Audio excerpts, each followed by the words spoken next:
Hello dear students, how are you all students? Yes, good evening भैया, good evening to all of you students.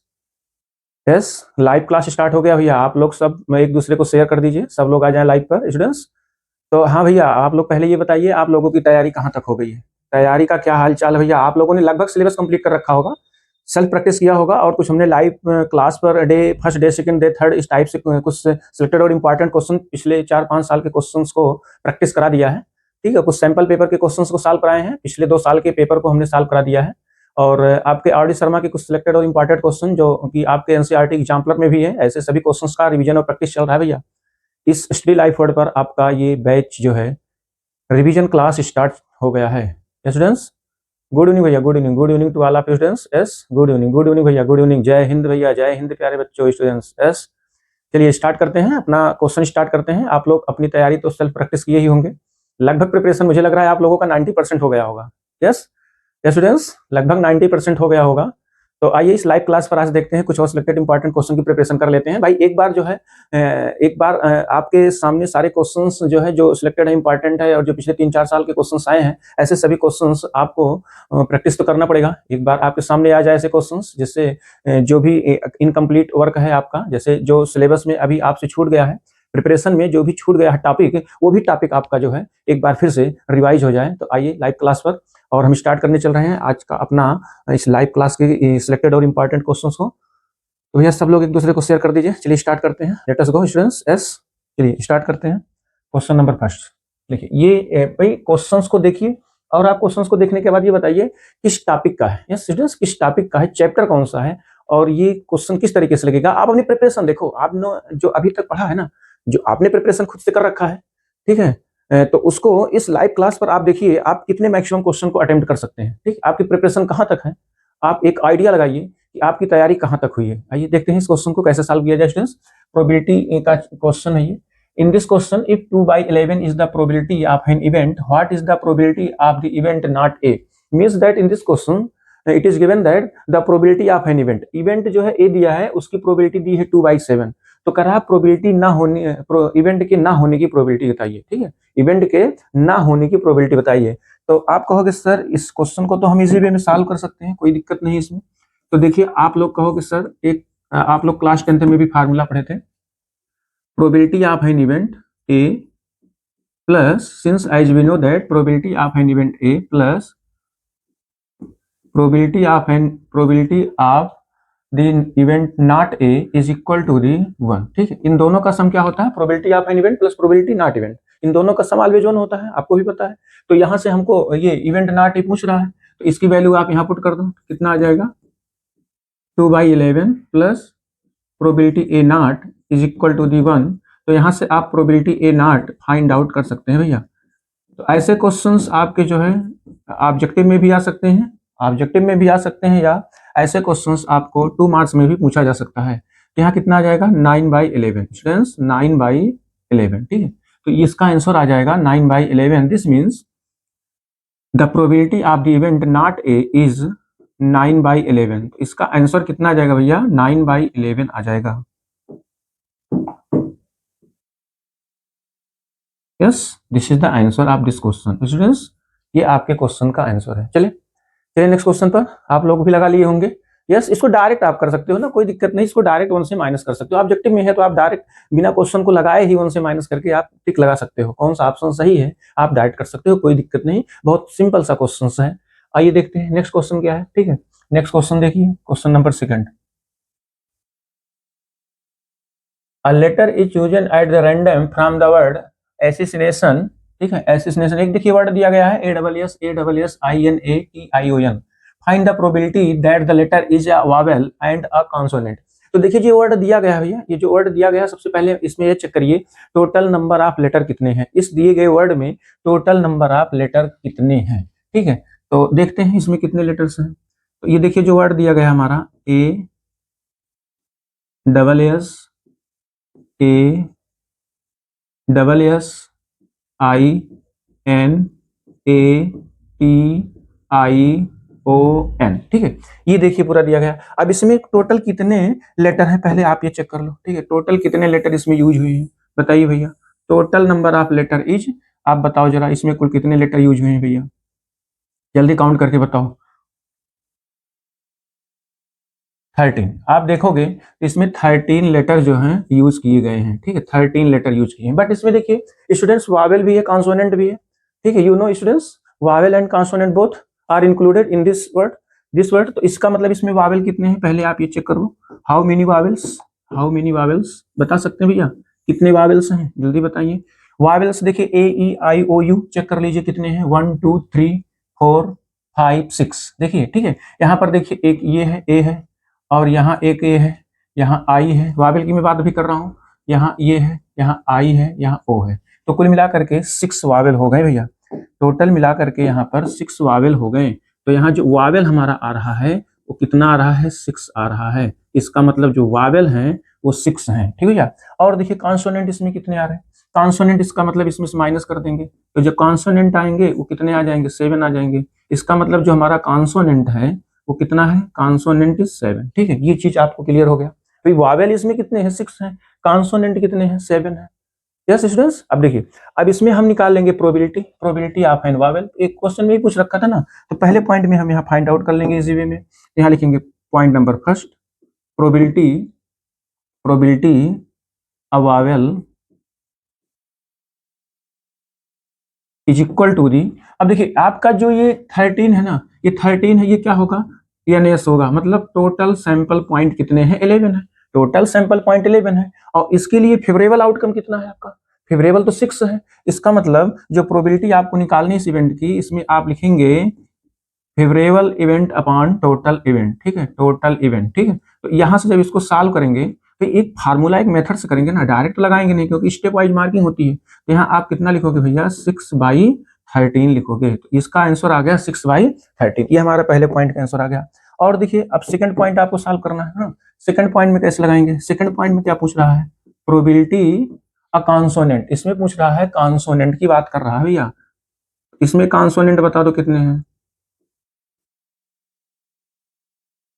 Consonant इसमें बताओ favourable कितने होंगे, favourable 7 होंगे, और टोटल आउटकम हमारे कितने होंगे, 13 होंगे। इसका मतलब इसका जो आंसर आएगा वो कितना आ जाएगा, 7/13 आ जाएगा भैया, 7/13। इसमें कितने आएंगे, इसकी प्रोबेबिलिटी आ जाएगी, किसकी प्रोबेबिलिटी आएगी, कॉन्सोनेंट की। तो ये इस टाइप से क्वेश्चन कोई भी आएगा तो हम एग्जाम में इसी मेथड से सेम एज इट इज इसको सॉल्व कर लेंगे भैया, ठीक है। अब कोई भी चाहे लेटर कोई भी आए, ठीक है, इक्वेशन आ सकता है, इक्वेशन का भी आ सकता है, या मैथमेटिक्स का भी आ सकता है, ऐसे कोई भी वर्ड दे सकता है, और उस वर्ड में हमें कोई भी प्रोबेबिलिटी पूछेगा, चाहे वावेल की हो या कॉन्सोनेंट की हो, कुछ भी हो, तो इस तरीके से हम क्वेश्चन सॉल्व कर लेंगे भैया। चलिए इसका स्क्रीनशॉट ले लीजिए, ठीक, इसका स्क्रीनशॉट ले लीजिए, तैयार करिए, देखिए कैसे लगा है। चलिए नेक्स्ट क्वेश्चन पे स्टूडेंट्स, बताइए नेक्स्ट क्वेश्चन पे चला जाए स्टूडेंट्स। चलिए नेक्स्ट क्वेश्चन, सीधा next question, question number 3 students, question number 3 ये देखिए आपका इक्वेशन चैप्टर का है, लाइन एंड लाइन का है ना, स्ट्रेट लाइन आपने पढ़े ना, इक्वेशन फाइंड आउट करना भी लाइन का क्वेश्चन, सीधी सी बात है, आप समझ गए होंगे। भाई क्वेश्चन को देख के आइडेंटिफाई करिए, भाई क्वेश्चन को अगर देख के आइडेंटिफाई कर लोगे ना, तो जान लीजिए सिलेबस में बहुत कुछ चीजें आप जानते हैं। भाई अगर क्वेश्चन नहीं आइडेंटिफाई कर पाओगे तो फिर कैसे जानोगे किस चैप्टर का है, कौन सा फार्मूला लगेगा, कहाँ क्या लगेगा, कैसे सॉल्व होगा, भाई इतना तो पता हो जाए। चलिए आइए देखते हैं इसको कैसे सॉल्व करना। देखिए write the equation of the line through the point 1 -1 and 3, 5। तो देखिए equation of the line passing through the 2 point, आप फार्मूला जानते हो, equation of the line passing through the 2 point y - y1 is equal to the y2 - y1 by x2 - x1 within bracket x - x1। Students you know, yes आप जानते हो। अब यहाँ देखिए हमारा जो पॉइंट दिया गया है ना भैया, जो पॉइंट दिया गया है उसको हम आइडेंटिफाई कर लिए, x1 y1 क्या है। देखिए जो पहला हमारा पॉइंट है वो x1 y1 मीन्स दैट इसको हम डायरेक्ट यहाँ लिख सकते हैं, first point is x1 is equal to the 1 and y1 is equal to the -1, और यहाँ जो दूसरा पॉइंट दिया है x2 is equal to the 3, और जो y2 दिया गया है यहाँ कितना दिया गया है, 5 दिया गया है, ठीक है। ये देखिए एकदम सिंपल सा है, मतलब कुछ करना नहीं है, आपको सीधा सही फार्मूला में वैल्यू पुट कर देना है, तो आपका आंसर आ जाएगा इजी वे में। चलिए देखते हैं कितना आता है इसका आंसर, ठीक है। इसका मतलब इक्वेशन आ जाएगा therefore equation of the line, therefore equation of line passing through 2 point y - y1 कितना है 1, माइनस में प्लस हो जाएगा, y2 कितना है 5 माइनस y1, तो y1 -1 से +1 हो जाएगा, और अपान x2 - x1, x2 है 3 और ये है 1, और यहाँ पर आपको मिलेगा x - x1, और x1 कितना है 1। चलिए इसको सॉल्व कर लीजिए भैया। यहाँ आएगा y + 1 is equal to the, यहाँ देखिए ऊपर आएगा 6/2 that is 3, this we can write 3 x - 1। चलिए इसको मल्टीप्लाई करो भैया, y + 1 is equal to the 3x - 3। Students इसको इक्वेशन बना लीजिए भैया, 3x - y is equal to the 4। This is the equation of the line passing through 2 points, passing through 2 given points. Students this is the your answer. ठीक है, अब ये question भैया objective में भी आ सकता है, 2 मार्क्स में भी आ सकता है, अदरवाइज 2 मार्क्स के अलावा एक क्वेश्चन जो है ऑब्जेक्टिव में 1 मार्क्स में आए या 2 मार्क्स में आए, किसी भी तरीके से आए, या किसी लॉन्ग क्वेश्चन में इस टाइप का फार्मूला यूज हो रहा है, तो आप सिंपल तरीके से इक्वेशन ऑफ लाइन ऐसे ही निकाल सकते हैं। ठीक है, ये equation of line passing through 2 points है, और equation of the line passing through 1 point and a given slope, उसका इक्वेशन दूसरा होता है। यदि हमारा एक स्लोप दिया है m और एक पॉइंट दिया गया है x1 y1, इसके लिए हमारा दूसरा फार्मूला होता है y - y1 is equal to the m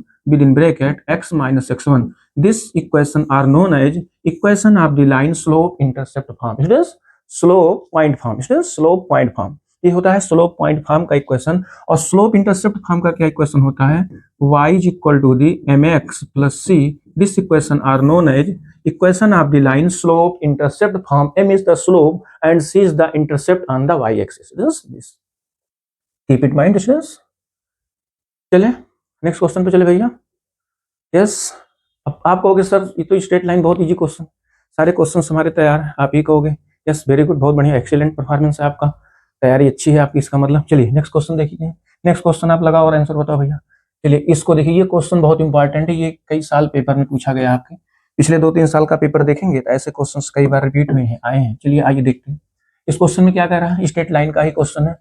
point P A comma B is a mid point of the line segment between the axes. ये एक्सेस की बात कर रहा है भैया। अगर कोई भी क्वेश्चन ऐसा आ जाए स्ट्रेट लाइन को एक्सिस की बात करें, मेरी बात समझना ध्यान से, अगर एक्सिस की बात करें इसका मतलब वो दोनों एक्सिस को इंटरसेक्ट कर रहा है। सबसे पहले इंटरसेप्ट फॉर्म का है, the line in intercept form, equation of the line in intercept form if in this question is given that between the axis. अगर इसकी बात कर रहा है तो सबसे पहले इसका हम एक ऐसे लाइन ड्रा कर लेंगे, एक फिगर ऐसे ड्रा कर लेंगे रफली, ये है एक्स एक्सिस और ये है वाई एक्सिस। अब एक लाइन है, एक लाइन कैसी लाइन है, वो पास कर रही है, हाँ, दोनों बिटवीन द एक्सेस, एक एक्सेस ये, एक एक्सेस ये, ऐसे जा रही है, एक लाइन ये है बिटवीन द एक्सेस। ठीक है, ये है। अब ये लाइन जो जा रही है ना, इसमें देखिए इंटरसेप्ट कट कर रहा है, तो इंटरसेप्ट कितना कट कर रहा है ये तो पता नहीं है, तो इसको आपको मानना पड़ेगा। तो यहाँ पर जो इंटरसेप्ट कट कर रहा है मान लेते हैं यल है एक्स एक्सिस पर, और वाई एक्सिस पर जो इंटरसेप्ट कट कर रहा है वो एम है, कुछ भी मान लीजिए भैया, एल एम मान लीजिए। ठीक है, क्यों या ए बी नहीं मान रहे, ए बी इसलिए नहीं मान रहे भैया क्योंकि ए बी का जो कोऑर्डिनेट दिया है ना, ए बी यहाँ दिया है मिड पॉइंट पे, इसीलिए हम इसको लिखेंगे पी ब्रैकेट में ए कामा बी, ये इसी लाइन पर लाई कर रहा है। P point lie on the line which passes through the 2 points A and B. तो ये ए और बी से पास कर रहा है, तो इसका कोऑर्डिनेट क्या होगा भैया बता सकते हैं। ये ए पर कट कर रहा है तो इसका कोऑर्डिनेट कहोगे सर एल कामा 0 होगा, और इसका कोऑर्डिनेट क्या होगा बी का, कहोगे सर इसका कोऑर्डिनेट होगा 0 कामा एम, 0 कामा एम। ठीक है, ये चलिए अब ये बताओ equation of line in intercept form आप पढ़े हैं, equation of the line in intercept form क्या पढ़े हैं, x by a plus y by b is equal to d1। This line is the intercept form of the equation of line. Students x by a plus y by b is equal to d1 intercept form का equation you know students. तो देखिए यहाँ पर अब वो intercept हमारा बदल गया, इंटरसेप्ट यल और यम है, तो हमारा इक्वेशन ए भी कितना आ जाएगा, equation of line A B in intercept form x upon L plus y by M is equal to d1। ठीक है, ये आपका इक्वेशन हो जाएगा। ठीक है, अब ये एल और एम क्या है, L is the intercept on the x axis and m is the intercept on the y axis. Students आइए देखते हैं, बस इक्वेशन फर्स्ट हमारा हो गया, इसी का इक्वेशन हमसे पूछ रहा है क्वेश्चन में। अब हम निकाल लेंगे, ये p मिड पॉइंट है।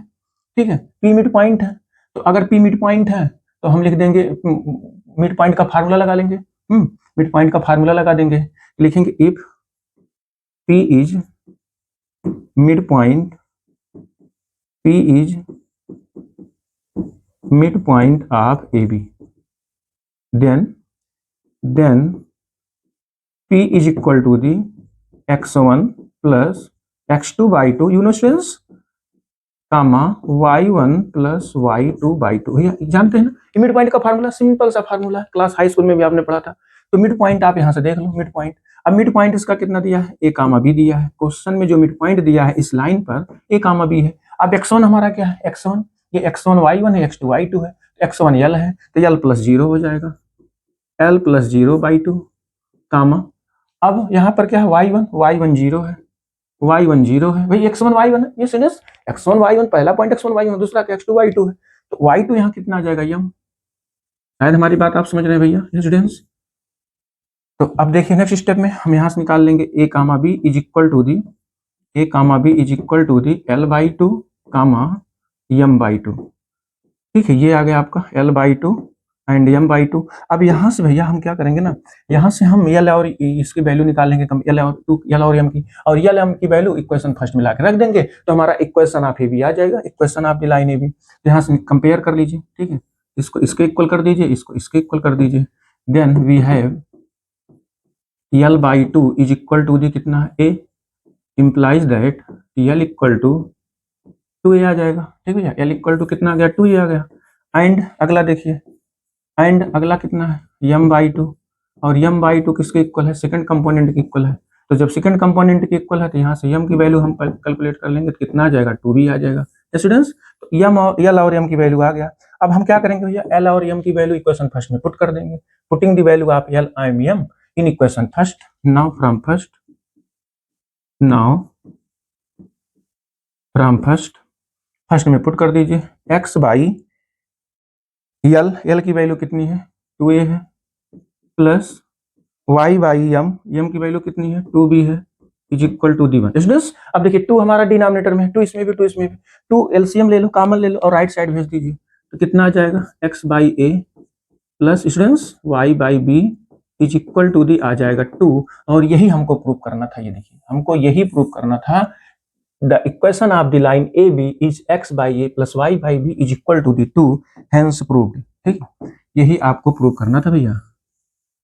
ठीक है, बताइए कर लेंगे, एग्जाम में ऐसा कोई आएगा तो कर लेंगे भैया, बताइए बताइए, कमेंट करिए भैया, यस स्टूडेंट्स, यस कर लेंगे, डन कर लेंगे, ठीक है, यस कर सकते हैं। चलिए नेक्स्ट क्वेश्चन भैया, सीधा नेक्स्ट क्वेश्चन स्टूडेंट्स, चलिए नेक्स्ट क्वेश्चन पर।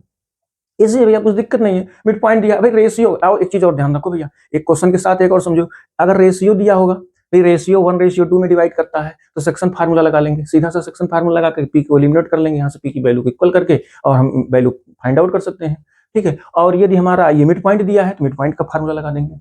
ठीक है, तो इस तरीके से हम यहाँ से वैल्यू निकाल के, एक चीज का ध्यान रखना, इंटरसेप्ट फॉर्म का जो इक्वेशन है भैया, हमेशा जब भी कहीं क्वेश्चन में लिखा हो स्ट्रेट लाइन के किसी भी क्वेश्चन में, between the axis are intercepts form, intercept form equation of line between the axis, line intercept on the x-axis and y-axis, then is always in the form of x by a plus y by b is equal to the m, where equal to the 1, where a is the intercept on the x-axis and b is the intercept on the y-axis. But here we take l and m, so the equation of straight line of ab is x by l plus y by m is equal to yes. Next question देखते हैं, question number 5। ये देखिए question same उसी type का भैया, same उसी type का, but इस क्वेश्चन में थोड़ा सा चेंज कर दिया। क्या कहोगे, क्या सा चेंज किया, पढ़ो आप पढ़ के देखो क्या चेंज किया स्टूडेंट्स। यस, दिख रहा है स्टूडेंट्स, चलिए जल्दी देखिए क्या कह रहा है।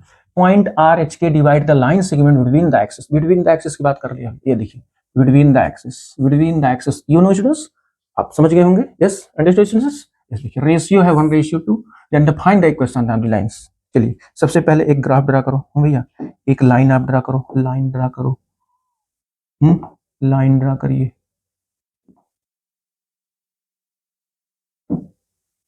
चलिए लाइन ड्रा कर लीजिए भैया।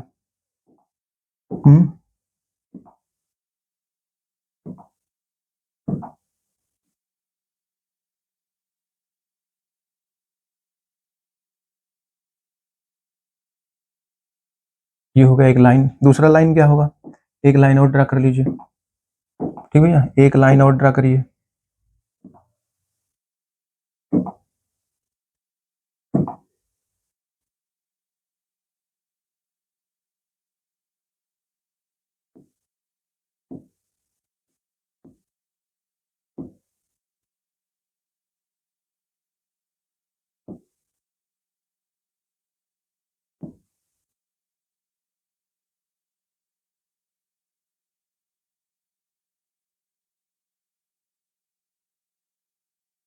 This is the X axis students, ये आपका एक्स एक्सिस है, this is the X axis ये। और एक लाइन और ले लेते हैं भैया, एक लाइन और ले लेते हैं, एक लाइन हम और ले लेते हैं भैया, ठीक है, एक लाइन और ले लेते हैं भैया स्टूडेंट्स। ये देखिए एक लाइन और ले लेते हैं भैया, चलिए ये सेकंड लाइन है। अब देखिए इस क्वेश्चन में कह रहा है, ठीक है, इस क्वेश्चन में सेम वैसे ही बोला है, कैसे बोला है सेम, देखिए आप समझो, बिटवीन द एक्सेस एक लाइन है जो इस तरीके से इसको कट कर रही है, मान लेते हैं एक लाइन और ले लेते हैं, एक लाइन और ले लेते हैं भैया, चलिए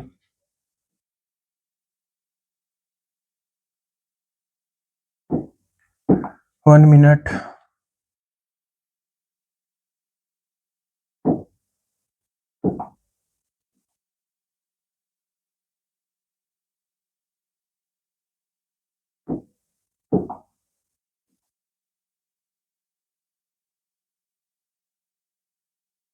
चलिए ऐसे ड्रा कर लेता हूँ, ये दूसरी लाइन है, ठीक है, ये बिटवीन द एक्सेस, एक्सेस की बात कर रही है, बिटवीन द एक्सेस ये हो गया।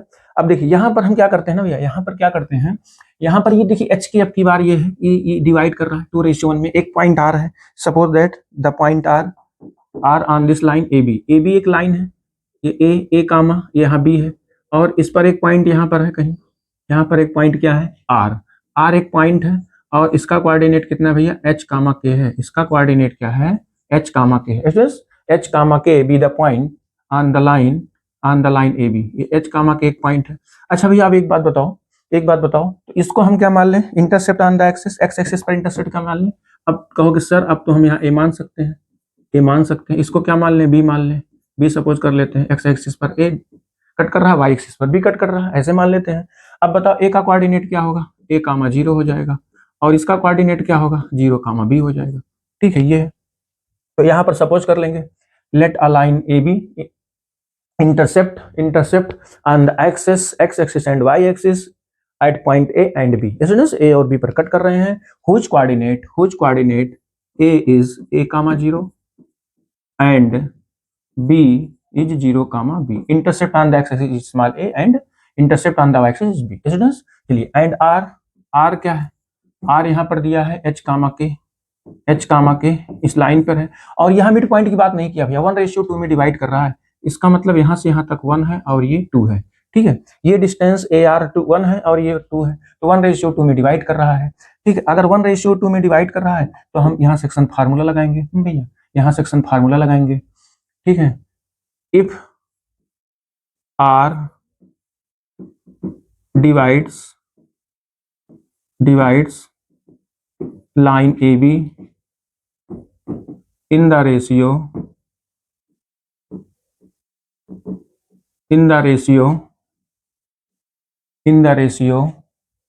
1:2, then coordinate R is equal to, बताओ भैया फार्मूला आपको पता होगा, मैं सेक्शन फार्मूला तो पता होगा, क्या है M1 x2 plus M2 x1 by M1 plus M2, students ये आपको पता होगा, ये हो गया। अगला कितना होगा बताएंगे, ये M1 y2, सेम ऐसे x कंपोनेंट है वैसे y कंपोनेंट के लिए होगा M1 y2 plus M2 y1, internally division का भैया ये M1 प्लस M2, ठीक है ये हो गया सेक्शन फॉर्म, क्योंकि मिड पॉइंट की बात तो किया नहीं, इस सेक्शन में डिवाइड कर रहा है 1:2 में डिवाइड कर रहा है। चलिए अब यहाँ आप वैल्यू रख दो भैया, यहाँ आप वैल्यू रख दो, ठीक है, यहाँ वैल्यू रख दीजिए। अब आर की वैल्यू कितनी है एच के है, यहाँ लिख दीजिए एच कामा के इज इक्वल टू दी, चलिए वैल्यू रखिए फटाफट, ठीक है वैल्यू रखिए। तो कैसे इसको सॉल्व करेंगे भैया, बताइए। सपोज कर ले रहे हैं यहाँ ये है, ये सेक्शन फार्मूला यहाँ लगा रहे हैं, ये 1:2 में डिवाइड कर रहा है, ठीक है इधर देखिए ये 1:2 में डिवाइड कर रहा है, और इसका पॉइंट कितना है ए कामा 0 है, और इसका पॉइंट कितना है 0 कामा बी है, ठीक है। तो यहाँ से आ जाएगा, यहाँ से जब आप सॉल्व करेंगे यहाँ से आएगा 1 into 0 plus 2 into A by 1 plus 2 M1 plus M2, पहला कंपोनेंट आ गया। दूसरा कंपोनेंट क्या आएगा भैया, दूसरा कंपोनेंट क्या आएगा आपका, दूसरा कंपोनेंट आएगा बी 1 इंटू बी आ जाएगा B 1 into B plus 2 into 0 by 1 + 2 students ये आ जाएगा। डायरेक्ट भी रख सकते हो भाई, डायरेक्ट भी रख सकते हो, कोई दिक्कत नहीं, ठीक है। तो यहाँ पर आ जाएगा आपका 2a/3 और यहाँ आ जाएगा b/3, ठीक है भैया, b/3 सेम उसी का जैसा क्वेश्चन है, पर थोड़ा सा यहाँ चेंज है, यहाँ मिड पॉइंट ना दे करके हमारा दे दिया है रेशियो दे दिया है। चलिए यहाँ कंपेयर कर लो भैया, वैल्यू निकाल लो, फर्स्ट को फर्स्ट के इक्वल करो, सेकंड को सेकंड के इक्वल करके, पहला कंपोनेंट पहले कंपोनेंट के इक्वल करके निकाल लीजिए। तो यहाँ से आ जाएगा 2a/3 is equal to the h, a equal to कितना आ गया भैया 3h/2 आ गया। ये a की वैल्यू आ गया हमारा इक्वेशन फर्स्ट में पुट करने के लिए। इक्वेशन फर्स्ट यही है आपका, this is the equation first, is the equation of this line, equation of this line is x/a plus y/b is equal to the 1, ठीक है। This is the equation number first, ये आपका intercept form का equation है, equation first, इसी में हम put कर देंगे। ए बी लाइन का इक्वेशन है, इसके पहले जस्ट अभी मैंने क्वेश्चन बताया, ठीक है। चलिए यहाँ वैल्यू निकाल लीजिए। अगला जब वैल्यू निकालेंगे तो कितना आएगा b/3 is equal to the k, तो b इक्वल टू कितना आ गया भैया 3k आ गया, b की वैल्यू कितनी आ गई 3k, ठीक है। अब जो ये और b की वैल्यू आपने यहाँ निकाला है ना भैया, इसे फर्स्ट में पुट कर दो। Now from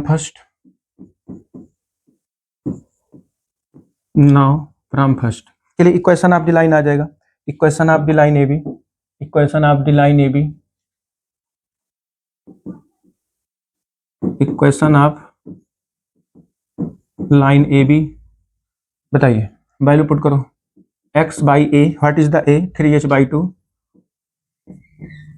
plus y/b, b की वैल्यू कितनी है 3k इज इक्वल टू 3। ऐसे आप इतना समझ गए भैया, इतना समझ गए कि नहीं समझे? चलिए इसको एलसीएम ले लीजिए, यहाँ एलसीएम लेंगे तो कितना आएगा 2x by 3h plus y/3k is equal to the 1, ठीक है। यहाँ जब आप एलसीएम लेके सॉल्व करोगे तो आ जाएगा कितना, यहाँ एलसीएम लेके सॉल्व करेंगे 2xk प्लस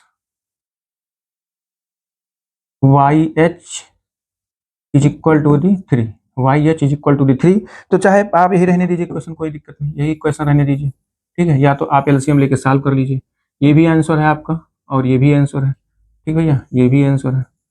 दोनों में से चाहे जो लिखे एग्जाम में, कोई दिक्कत नहीं, नो प्रॉब्लम स्टूडेंट्स। यस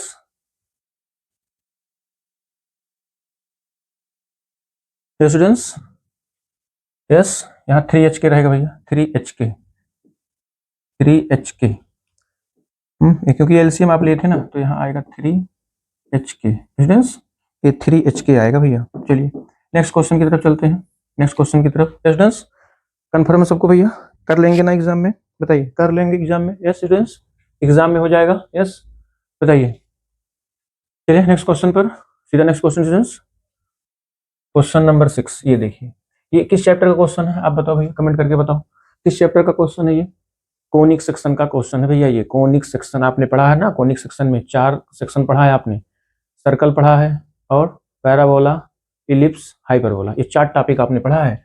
तो इसमें देखिए क्वेश्चन में क्या कह रहा है, a man running a race course, note that the sum of the distance from the 2 flag post from him is always 10 meter, ठीक है। इसका मतलब एक आदमी है जो रेस कोर्स में वो रन कर रहा है, तो इसके लिए एक फिगर बनाओ भैया, एक फिगर बनाइए आप, ठीक है। चलिए एक फिगर यहाँ बना लेते हैं, ठीक है।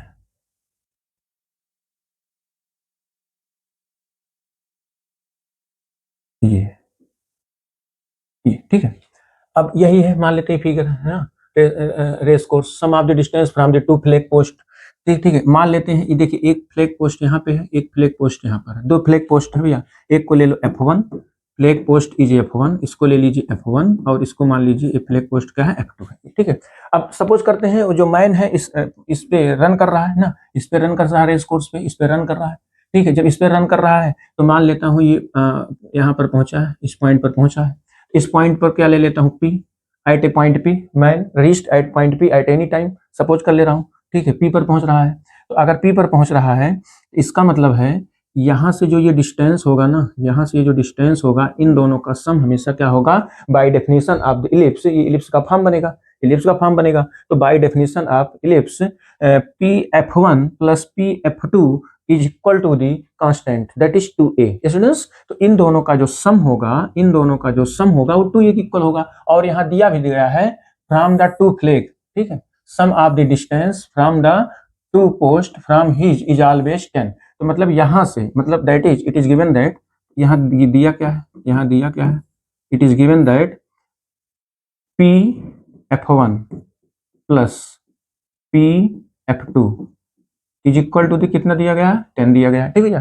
और आप जानते भी हो भाई, ये जो फिक्स 2 पॉइंट है ना, इस 2 फिक्स पॉइंट से कहीं से भी आप डिस्टेंस मेजर करोगे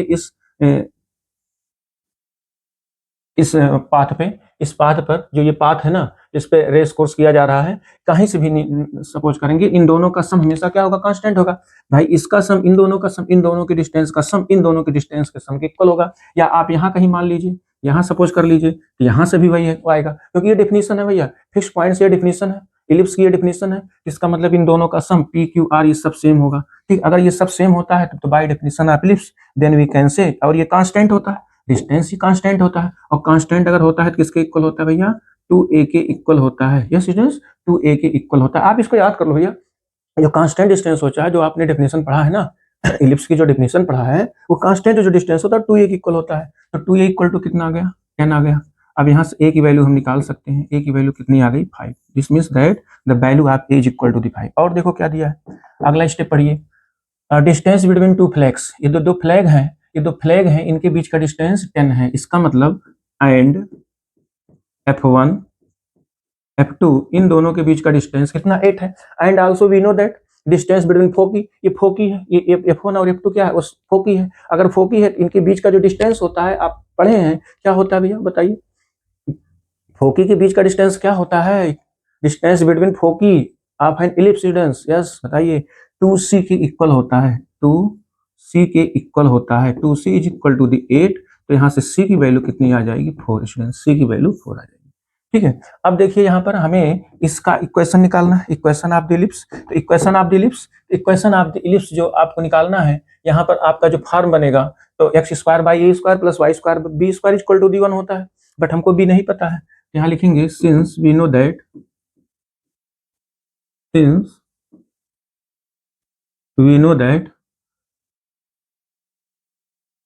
सी square is equal to the A square minus B square. Students, एक रिलेशन है, आपने पढ़ा होगा ना भैया, ये रिलेशन तो आपने पढ़ा होगा, इसको याद रखिए, ठीक। और हाइपरबोला के लिए क्या होता है, आप ये भी बता दो तुरंत, हाइपरबोला के लिए इसमें रिलेशन क्या होता है, ठीक है। इसमें क्या रिलेशन होता है, मेजर एक्सिस माइनर एक्सिस, ए और बी में क्या रिलेशन होता है, सी के रिस्पेक्ट में, C square equal to A square plus B square, उसमें होता है, याद कर लो, please keep it mind. Hyperbola में होता है C square equal to A square plus B square. चाहिए देखते हैं, वैल्यू रखो यहाँ, कितना आ जाएगा, 16 इज इक्वल टू दी, ए की वैल्यू है 25 माइनस बी स्क्वायर, तो यहाँ से B square is equal to the कितना आ जाएगा, 9 आ जाएगा, या B is equal to the कितना आ जाएगा, 3, ठीक है। माइनर एक्सिस का लेंथ कितना आ गया, 3 आ गया, और मेजर एक्सिस का जो लेंथ आ गया 2a means semi major axis कितना है, सेमी मेजर एक्सिस 5 है, और सेमी माइनर एक्सिस कितना है, 3 है, ठीक है। तो चलिए इक्वेशन आप निकाल लेते हैं, equation of the path, therefore equation of the path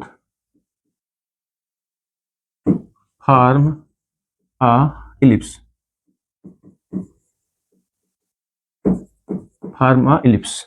students चलिए बनाते थे, क्या होगा, X square by A square plus Y square by B square is equal to the 1, ठीक भैया, ये होगा। अब यहाँ पर आप वैल्यू पुट कर दो, वैल्यू पुट कर दीजिए, तो कितना आ जाएगा, एक्स स्क्वायर बाई ए की वैल्यू आपने कितनी निकाली थी, 5, तो यहाँ आ जाएगा 25 plus Y square by B square, ये इसकी वैल्यू है 9 है, is equal to the 1।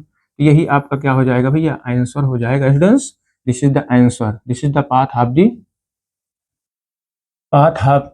Equation of the path traced by the man. Students, equation of the path traced by the man. Students चलिए पूरा कंप्लीट क्वेश्चन देख लो भैया, ये पूरा कंप्लीट क्वेश्चन है, ठीक है। चलिए नेक्स्ट क्वेश्चन पे स्टूडेंट्स, सीधा नेक्स्ट क्वेश्चन, ये देखिए कहाँ का क्वेश्चन है, ये भी उसी का है, कॉनिक सेक्शन का ही क्वेश्चन है। क्वेश्चन काफी इंपॉर्टेंट है भैया, क्वेश्चन काफी इंपॉर्टेंट है। चलिए इसको आप लगा के देखो कितना आ रहा है, क्वेश्चन पहले से अच्छे से पढ़ लो भैया। क्वेश्चन अच्छे से रीड करो। An equilateral triangle is inscribed the parabola y square equal to 4ax, y square equal to 4ax। ठीक है, तो y square equal to 4x एक बना लो पहले आप। ठीक है, ये एक पैराबोला बनाइए। और कैसा पैराबोला है? Right hand parabola. You know that students? Yes, ये राइट पैराबोला है, y square equal to 4x। एक पैराबोला आप पहले बना लीजिए। ये है पैराबोला। ठीक है भैया, दिस इज द पैराबोला। और इस पैराबोला को हम बोलेंगे y square is equal to the 4ax। ये है। अब इसमें क्या दे रखा है? एक इंस्क्राइब्ड हो रहा है, क्या? एक इक्विलेटरल ट्रायंगल इंस्क्राइब्ड हो रहा है। अब बताओ इक्विलेटरल ट्रायंगल इंस्क्राइब्ड कैसे करेंगे? Equilateral triangle means side same है। हाँ? तो यहाँ से हम ऐसे इक्विलेटरल ट्रायंगल बना लेंगे। Let this is the equilateral triangle. Suppose कर ले रहे हैं ओ ए बी, ये आपका क्या है? इक्विलेटरल ट्रायंगल है भैया। तो यहां पर हम इसको सपोज कर लेंगे। ठीक है, triangle O A B is an equilateral triangle. ठीक है, इन विच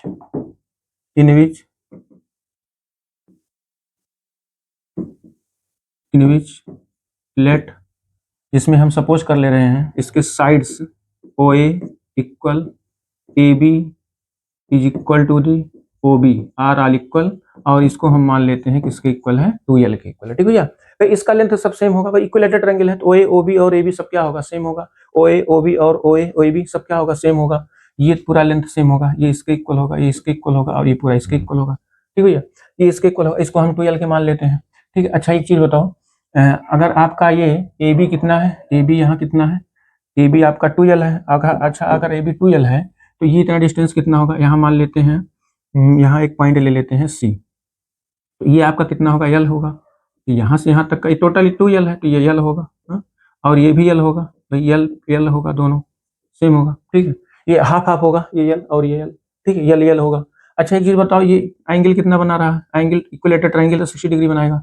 अगर 60 डिग्री बना रहेगा, ये बाइसेक्टर होगा, ये बाइसेक्ट करेगा, ये 30 डिग्री होगा, ये दोनों 30 डिग्री हो जाएगा। ठीक है, ये 30 डिग्री हो जाएगा। अगर ये 30 होगा तो ये 60 होगा, ये भी 60 है तो ये 60 ही बनाएगा। तो ये कितना बनेगा? 90 डिग्री बनेगा। इसका मतलब ये 90 डिग्री बनाएगा। ठीक है, अब अगर ये 90 डिग्री बनाएगा तो एक चीज यहाँ ध्यान दीजिए, आपको यहाँ चीज पता चल गया, इन ट्रायंगल ए ओ सी में आपको पता चल गया जो ओ ए है वो कितने लेंथ का है भैया? जो ओ ए है वो कितने लेंथ का है बताएंगे? एल का है। ओ ए एल है, ये एल है। ठीक है, ये हमने 2l लिया है तो 2l कर दीजिए, 2l कर दीजिए। और ये भी 2l है, ये भी 2l है। अच्छा एक चीज और बताइए, AC कितना है? AC कितना है? ACL है। अच्छा आप बताओ OC कितना है? आप बताओ हमको। How you can find length OC? OC का लेंथ आप कैसे निकाल सकते हो भैया? OC का लेंथ कैसे निकाल सकते? देखिए मुझे क्या करना है ना, मुझे करना क्या, पहले ये बात समझ लो, find the length of this side. Length of this side निकालनी है। अब भैया बताओ, लेंथ दिस साइड अगर निकालनी है तो इन टर्म ऑफ ये आएगा, पैराबोला है ए टर्म में, तो यहाँ पर ये हमें AC निकालना है, ए लेंथ निकालना है, एल का लेंथ निकालना है। टोटल लेंथ ये क्या है? AB है, तो टोटल लेंथ हमें साइड का AB निकालें या OB निकालें या OA निकालें, कुछ भी निकालें, सब सेम होगा। ठीक है, तो पहले हम एल की वैल्यू निकाल लेते हैं, एल का डबल कर देंगे तो AB आ जाएगा। ठीक है, आइए देखते हैं कैसे। तो देखिए ये साइड हमको पता है, ये भी पता है, ये OC कैसे निकालें आप पहले बताओ।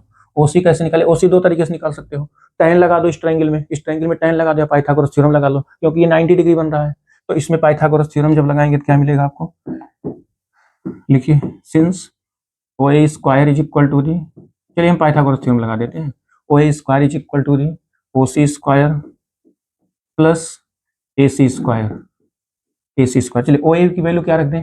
यहाँ ओ ए की वैल्यू कितनी है हमको निकालनी है। ठीक है, ये 2l है तो 2l रखेंगे तो कितना आएगा? 4l स्क्वायर आ जाएगा। ये हमको फाइंड आउट करनी OC स्क्वायर, और AC कितना है? l स्क्वायर है। ठीक भैया, चलो OC निकाल लो, OC square is equal to the कितना आएगा? 3l square. तो यहाँ से OC इज इक्वल टू दी आ जाएगा l अंडर रूट 3। ठीक है, अंडर रूट 3l या l अंडर रूट 3। ठीक है, तो हमारा यहाँ OC आ गया। OC लेंथ जो हमको फाइंड करना था, OC लेंथ आ गया। ठीक है, अच्छा अब ये बताओ पॉइंट इसका क्या होगा? कोऑर्डिनेट ऑफ ए का कोऑर्डिनेट क्या होगा? देयरफॉर पॉइंट ए, चलो बताओ भैया, पॉइंट ए का कोऑर्डिनेट कितना होगा बताओ?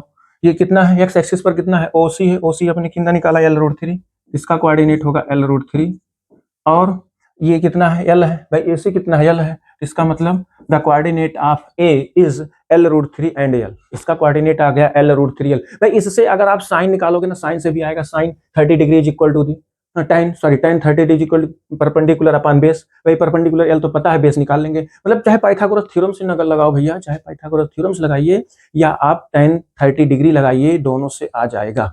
ठीक है, दोनों से ये आ जाएगा। कोऑर्डिनेट हम इसी में निकाल लेंगे। This point lie on the parabola, यहां लिखेंगे this point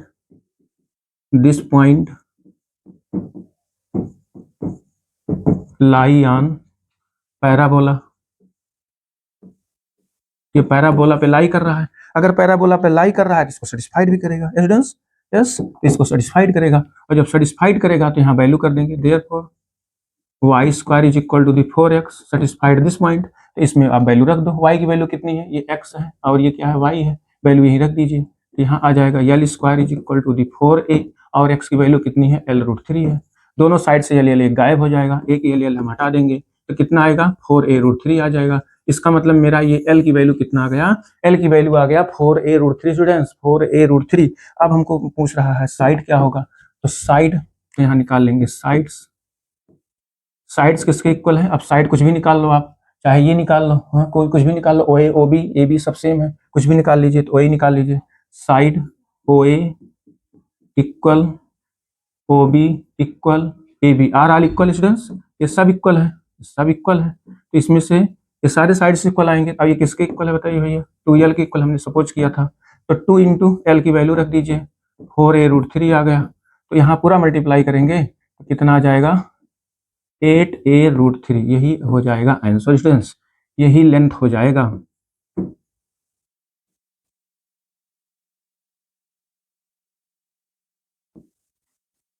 length of this side, ठीक है, यही हमसे पूछ रहा था क्वेश्चन में। ठीक है, यही पूछ रहा था, देखिए क्वेश्चन में यही पूछ रहा था, यही पूछ रहा था ना। तो लेंथ ऑफ दिस साइड से ही आ गया, लेंथ आ गया 8a√3 students, 8a√3। Yes students, यही आंसर हो जाएगा। चलिए देखते हैं नेक्स्ट क्वेश्चन, देखते हैं भैया। ठीक है, इसको अच्छे से तैयार रखिए भैया, आप लोग इसको अच्छे से तैयार रखिए, यही आएगा आंसर इसका। मिसलेनियस एक्सरसाइज का भैया क्वेश्चन, मिसलेनियस एक्सरसाइज का है, कॉनिक सेक्शन की मिसलेनियस का दोनों क्वेश्चन था ये। इसके पहले मैन रेस कोर्स वाला भी वही था और ये भी क्वेश्चन वही है। चलिए ठीक, चलिए नेक्स्ट क्वेश्चन पर चले, सीधा नेक्स्ट क्वेश्चन। ये देखिए क्या कह रहा है, स्ट्रेट लाइन का क्वेश्चन भैया, स्ट्रेट लाइन का equation of the line 3x - 4y + 10 = 0, find the slope. और सेकंड पूछ रहा है x एंड y इंटरसेप्ट। चलिए देखते हैं इसका सोल्यूशन, देखिए कैसे करते हैं। देखिए ये इक्वेशन दिया है आपका, equation of the line 3x - 4y + 10 = 0 दिया है। ठीक है, तो इसका स्लोप निकाल लेते हैं। स्लोप हम पहले इसको रिड्यूस कर लेते हैं, तो या तो डायरेक्ट निकाल सकते हैं पहले पॉइंट में स्लोप। ठीक है, slope m is equal to the, slope m is equal to the, आप जानते हो minus coefficient of x minus coefficient of x upon coefficient of y। x का कोफिशिएंट कितना है, 3 है, x का कोफिशिएंट को कितना है, 3 है, y का कोफिशिएंट कितना है, माइनस में 4 है। तो this means that the slope of this line is equal to the 3/4। तो इसका स्लोप जो आ गया इस लाइन का, वो कितना आ गया भैया, 3/4 आ गया स्लोप ऑफ दिस लाइन। इस लाइन का जो स्लोप है वो कितना है, 3/4 है स्टूडेंट्स। चलिए दूसरे पॉइंट में क्या पूछ रहा है, सेकंड पॉइंट में क्वेश्चन पूछ रहा है हमसे, कह रहा है एक्स एक्सिस और वाई एक्सिस का इंटरसेप्ट क्या होगा। तो इंटरसेप्ट फॉर्म इसको चेंज कर लीजिए भैया, इसको सबसे पहले आप इंटरसेप्ट फॉर्म में चेंज कर लीजिए। ठीक है, ये कितना दिया है, 3x - 4y, 10 को इधर भेज दीजिए, -10 हो जाएगा। ठीक है, -10। भाई इंटरसेप्ट पूछ रहा है ना, इसका मतलब एक्स एक्सिस पर कितना इंटरसेप्ट कट कर रहा है। मैंने आपको बोला था ना, जब इंटरसेप्ट की बात करें तो ए और बी का आप x/a + y/b = 1 के फॉर्म में आप चेंज कर लीजिएगा। तो a is the intercept on the axis x axis and y is the intercept on the b is the intercept on the y axis. ठीक है, तो आप पहले इसके 10 से डिवाइड कर दो, 10 से डिवाइड कर दीजिए, -10 - 4y by -10 this is equal to 1। इसको आप लिख सकते हो x/a के फॉर्म में लिखोगे तो कितना आएगा, -10/3 आएगा, x/a प्लस माइनस प्लस हो जाएगा, और यहाँ आएगा y/5/2। कहोगे सर 5/2 कैसे आ गया, इसको मैंने 2 से डिवाइड कर दिया और इज इक्वल टू 1 आ गया। अब ये हमारा सेम स्टैंडर्ड फॉर्म में है कि नहीं भैया, बताओ ये सेम स्टैंडर्ड फॉर्म में है कि नहीं, इंटरसेप्ट फॉर्म के स्टैंडर्ड फॉर्म में है कि नहीं, बताओ। आपने अभी इसके पहले पढ़ा था, मैंने बताया था x/a + y/b is equal to 1, इसी फॉर्म में है। इसका मतलब intercept on the x axis कितना आ गया, a। x एक्सिस पर जो इंटरसेप्ट आया that is intercept on the x axis a is equal to कितना आ गया, 10/3। ये हमारा पहला आंसर हो गया। Intercept on the X axis, आइए देखते हैं second, and intercept on the Y axis B is equal to the 5 by, ये माइनस में है 5/2, ठीक है, तो वाई एक्सिस पर ये इंटरसेप्ट कट कर रहा है, यही इसका आंसर हो जाएगा भैया। यस, चलिए स्टूडेंट्स समझ गए हमारी बात भैया, बताइए कॉन्सेप्ट क्लियर है भैया। तो intercept form, slope intercept form में पूछिए, स्लोप इंटरसेप्ट फॉर्म बना लो, इंटरसेप्ट फॉर्म में पूछिए X by A plus Y by equal to 1 के फॉर्म में पूछ लो, बना दीजिए, ठीक, Y equal to M X plus C form, मतलब जिस फॉर्म में कहे आप उस फॉर्म में रिड्यूस करके उससे डायरेक्ट कंपेयर कर सकते हो भैया, ठीक है। चलिए इंटरसेप्ट दोनों आ गए, एक्स एक्सिस वाई एक्सिस पर। और चलिए क्वेश्चन नंबर नेक्स्ट देखते हैं, क्वेश्चन नंबर 9, चलिए इसको आप करो भैया। देखिए इसमें स्लोप पूछ रखा है, सीधा सा सिंपल सा क्वेश्चन 1 मार्क्स का है, इसमें स्लोप पूछ रखा है, स्लोप क्या होगा, find the slope of the line passing through 2 points, ये 2 पॉइंट दिया है, मैं एक कर लेता हूं, दूसरा आप कर लीजिएगा, इसका स्लोप निकालो भैया। ये 2 पॉइंट्स हैं, मान लेते हैं ये 2 पॉइंट्स हैं, 2 पॉइंट से जा रहा है, तो 2 पॉइंट से जाने वाले लाइन का स्लोप बताओ। तो यहाँ पर देखिए हमारा जो x1 है वो कितना है, x1 है 3, और y1 कितना है, y1 -2 है। अब यहाँ x2 क्या है, x2 है -1, और y2 क्या है, y2 आपका कितना है भैया, यहाँ पे y2 आपका कितना होगा, y2 is equal to the 4। भाई पॉइंट तो आप ऐसे लेते हो, कहोगे यस सर x1 कामा y1, और ये दूसरा पॉइंट हो जाएगा x2 कामा y2, ठीक है, ये आपका पॉइंट फॉर्म होता है, ठीक है, ये पॉइंट। अब स्लोप इसका निकाल लो, therefore slope m is equal to the, slope m is equal to the, formula बताओ भैया, y2 minus y1 by x2 minus x1। तो यहाँ से बताइए स्लोप आया किसी का, y2 4 माइनस -2, ये प्लस हो जाएगा, by x2 -1 -3 is equal to the 6/-4, this implies that minus का 3/2 स्टूडेंट्स, इसका स्लोप आ गया इस लाइन का -3/2 स्टूडेंट्स, माइनस का 3/2, ठीक है, यस। तो हमने एक लाइन का स्लोप निकाल लिया है, पहला पार्ट हमने कर लिया है, दूसरा आप करेंगे भैया, सेकंड वाला आप करेंगे, ठीक।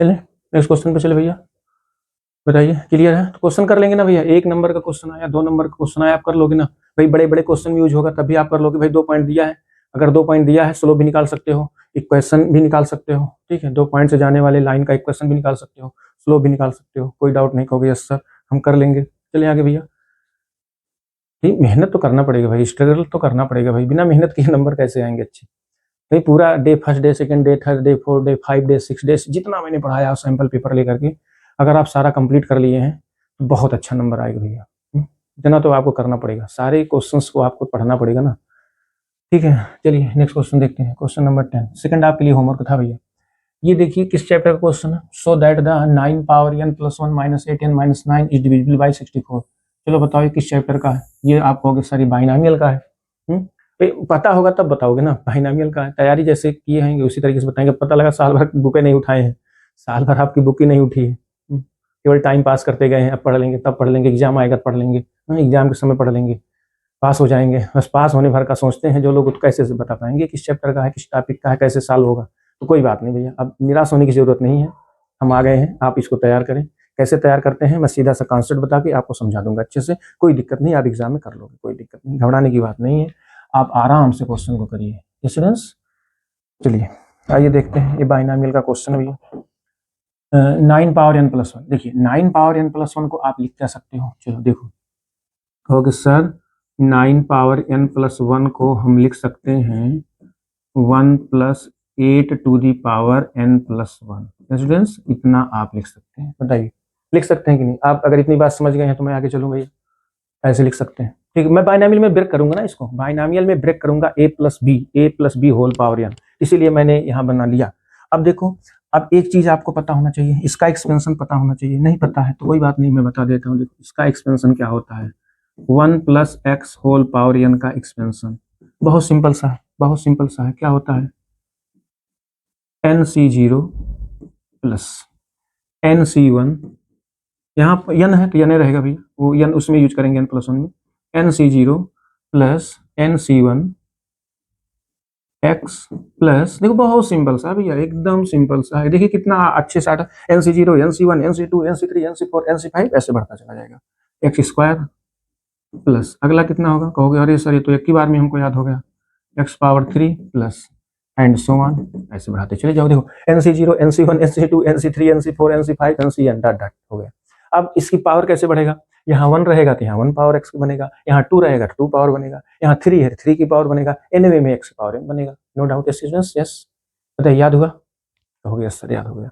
चलिए यूजिंग दिस एक्सपेंशन, चलो इसी का यूज करो भैया, इसी का आप यूज करिए। चलिए देखते हैं, और जब इसका यूज करेंगे देखिए नेक्स्ट स्टेप में आपको क्या मिलेगा, 9 टू दी पावर n+1 को आपने ब्रेक किया, इसी का फॉर्म n की जगह पर यहाँ कितना है n+1 है, तो n+1 c, n+1 c 0 हो गया, n+1 c 0। अगला कितना आएगा n c1 और x की जगह पर कितना है 8 है, x की जगह पर 8 है, प्लस यहाँ कितना आएगा nc2 और यहाँ x की जगह पर कितना 8, तो यहाँ आएगा 8 का स्क्वायर। अगला कितना होगा भैया, अगला एक टर्म और लिख लो n+1 c3 और यहाँ 8 की पावर कितना आएगा 3 एंड सो ऑन। कितना लिखोगे, बस करो भैया, लिखते लिखते जिंदगी बीत जाएगी, लेकिन n तक नहीं पहुंचेंगे भैया, लिखते लिखते पूरी जिंदगी बीत जाएगी लेकिन n तक नहीं पहुंचेंगे, बस केवल 3 टर्म तक लिख लो आप, ओनली 3 टर्म्स स्टूडेंट्स। चलिए आइए देखते हैं। अब nc0 की value you know that students कितनी होती है, nc0 की वैल्यू बताएंगे, nc0 की वैल्यू 1 होती है, कीप इट माइंड, इसको याद कर लो, nc0 1 यस nc0 1, n+1 हो तब भी यहाँ 0 है तो 1 होगा ऑलवेज। देखिए nc1 की वैल्यू n होती है, इसको चलो मैं यहाँ लिख देता हूँ, nc0 की वैल्यू 1 होती है और nc1 की वैल्यू n होती है। ये दो चीज स्पेशल तरीके से आप याद रखो, याद तो बहुत कुछ रखना है भैया, जिंदगी में बहुत कुछ याद रखना, बट इसको स्पेशल तरीके से याद रखो, बाइनोमियल के लिए इसको स्पेशल तरीके से याद रखिए। भाई क्या क्या याद करना है आप जानो, चलो देखो, तो यहाँ कितना आएगा n, यहाँ आएगा n के प्लेस पर कितना है n+1 है, मुझे केवल 64 का डिविजिबल दिखाना है ना, इसलिए कोई दिक्कत नहीं भैया, मुझे केवल 64 का डिविजिबल दिखाना है, मैं वही दिखा दूंगा। देखिए यहीं से देखो, ये यहाँ से देखो जरा भैया, 8 स्क्वायर कॉमन है, यहाँ भी 8 स्क्वायर है, सभी टर्म में 8 स्क्वायर है, इसके बाद के सभी टर्म में 8 स्क्वायर है, तो आप कुछ मत करो भैया, यहीं से 8 स्क्वायर कॉमन ले लो। अब यहीं से आप क्या करो ना भैया, 8 स्क्वायर कॉमन ले लो, कहोगे यस सर 8 स्क्वायर कॉमन ले लो। जब 8 स्क्वायर कॉमन ले लेंगे तो कितना बचेगा n+1। बाकी कैलकुलेशन से हमसे नहीं मतलब है भैया, बाकी कैलकुलेशन से कोई मतलब नहीं, हमको केवल 64 का मल्टीपल या डिविजिबल दिखा देना है, बस इतना ही करना है। तो 64 आ गया ना, 8 का स्क्वायर 64, बस बाकी को अंदर भेज दो, एकदम बॉक्स के अंदर बंद कर दो, इसको जाने ना पाए कहीं। तो n+1 c3 हो गया, और यहाँ 8 स्क्वायर निकाल लिए, कितना बचा 8 बचा है, आगे हायर टर्म रहेगा 8 स्क्वायर रहेगा 8 क्यूब रहेगा, ऐसे डॉट डॉट। अब देखिए इसको आप सॉल्व करोगे, इसको सॉल्व करोगे कितना आएगा 1 + 8n + 8 प्लस यहाँ लिख सकते हैं 64। अच्छा इसके बाद का जितना टर्म आया है, ये जितना टर्म आया है भैया, इसके बाद का जितना टर्म आया है पूरी जिंदगी भर का, इन सबको कोई कांस्टेंट न्यूमेरिकल वैल्यू ले लो, दिस इज द के, इसको मान लो के, वेयर के इज द, आप यहाँ लिखोगे वेयर, यहाँ क्या लिखोगे वेयर के इज द, यहाँ लिखोगे वेयर के इज द दिस, के दिस, के यही है, आप यही लिख लेना, एक्सप्लेन कर लेना, वेयर के इज दिस, पूरा बॉक्स लिख लीजिएगा।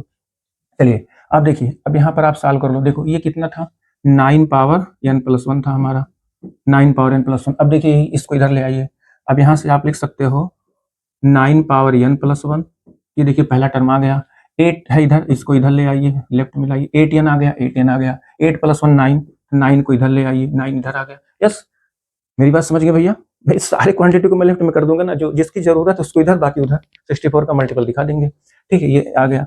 अब यहाँ पर क्या लिखेंगे 64 के। अब बताओ ये पूरा क्वांटिटी किससे डिविजिबल है, किसका मल्टीपल है 64 का, ये एक क्वेश्चन पूछ कर डिविजिबल बाय 64, इसका मतलब ये पूरा 64 से डिविजिबल है। अब ये नीचे लिख दीजिए विच इज डिविजिबल बाय 64। देखिए ये पूरा आ गया ना, जो आपको यहाँ लाना था ये पूरा आ गया कि नहीं है, ये देखिए ये पूरा आ गया ना, इसका मतलब क्या है, इसका मतलब 64 का मल्टीपल है, डिविजिबल है। यहाँ लिखेंगे विच इज डिविजिबल बाई 64, ठीक है स्टूडेंट्स, हेंस प्रूव्ड।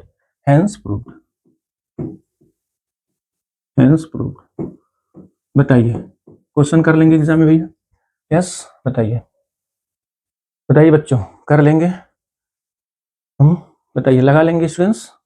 चलिए नेक्स्ट क्वेश्चन पर, देखिए एकदम सिंपल सा है, बाइनोमियल एक्सपेंशन लगा दो, इसको आप याद कर लो, और इसी पर इसको रख के सॉल्व कर लो, ठीक है कोई दिक्कत नहीं। 64 का मल्टीपल या 20, जिस कोई भी क्वेश्चन आए जिसका मल्टीपल कहेगा डिविजिबल कहेगा, इसी से एक्सपेंशन करके आप लगा लोगे, आ जाएगा बाइनोमियल। चलिए सीधा नेक्स्ट क्वेश्चन नंबर 11। ये देखिए दमदार क्वेश्चन है भैया, कई बार आया है, ऑब्जेक्टिव में भी आया है 1 मार्क्स में, 3 मार्क्स में भी आया है, 1 मार्क्स में 3 मार्क्स में भी आया है। चलिए आइए देखते हैं इसका आंसर कितना आएगा? देखिए ये दिया है आपका, ये देखो इसको लगाने के कई मेथड है, तो मैं सबसे सिंपल मेथड बताता हूँ। r equal to 0 to n और यहाँ है 3 पावर r और है NCR, ठीक है।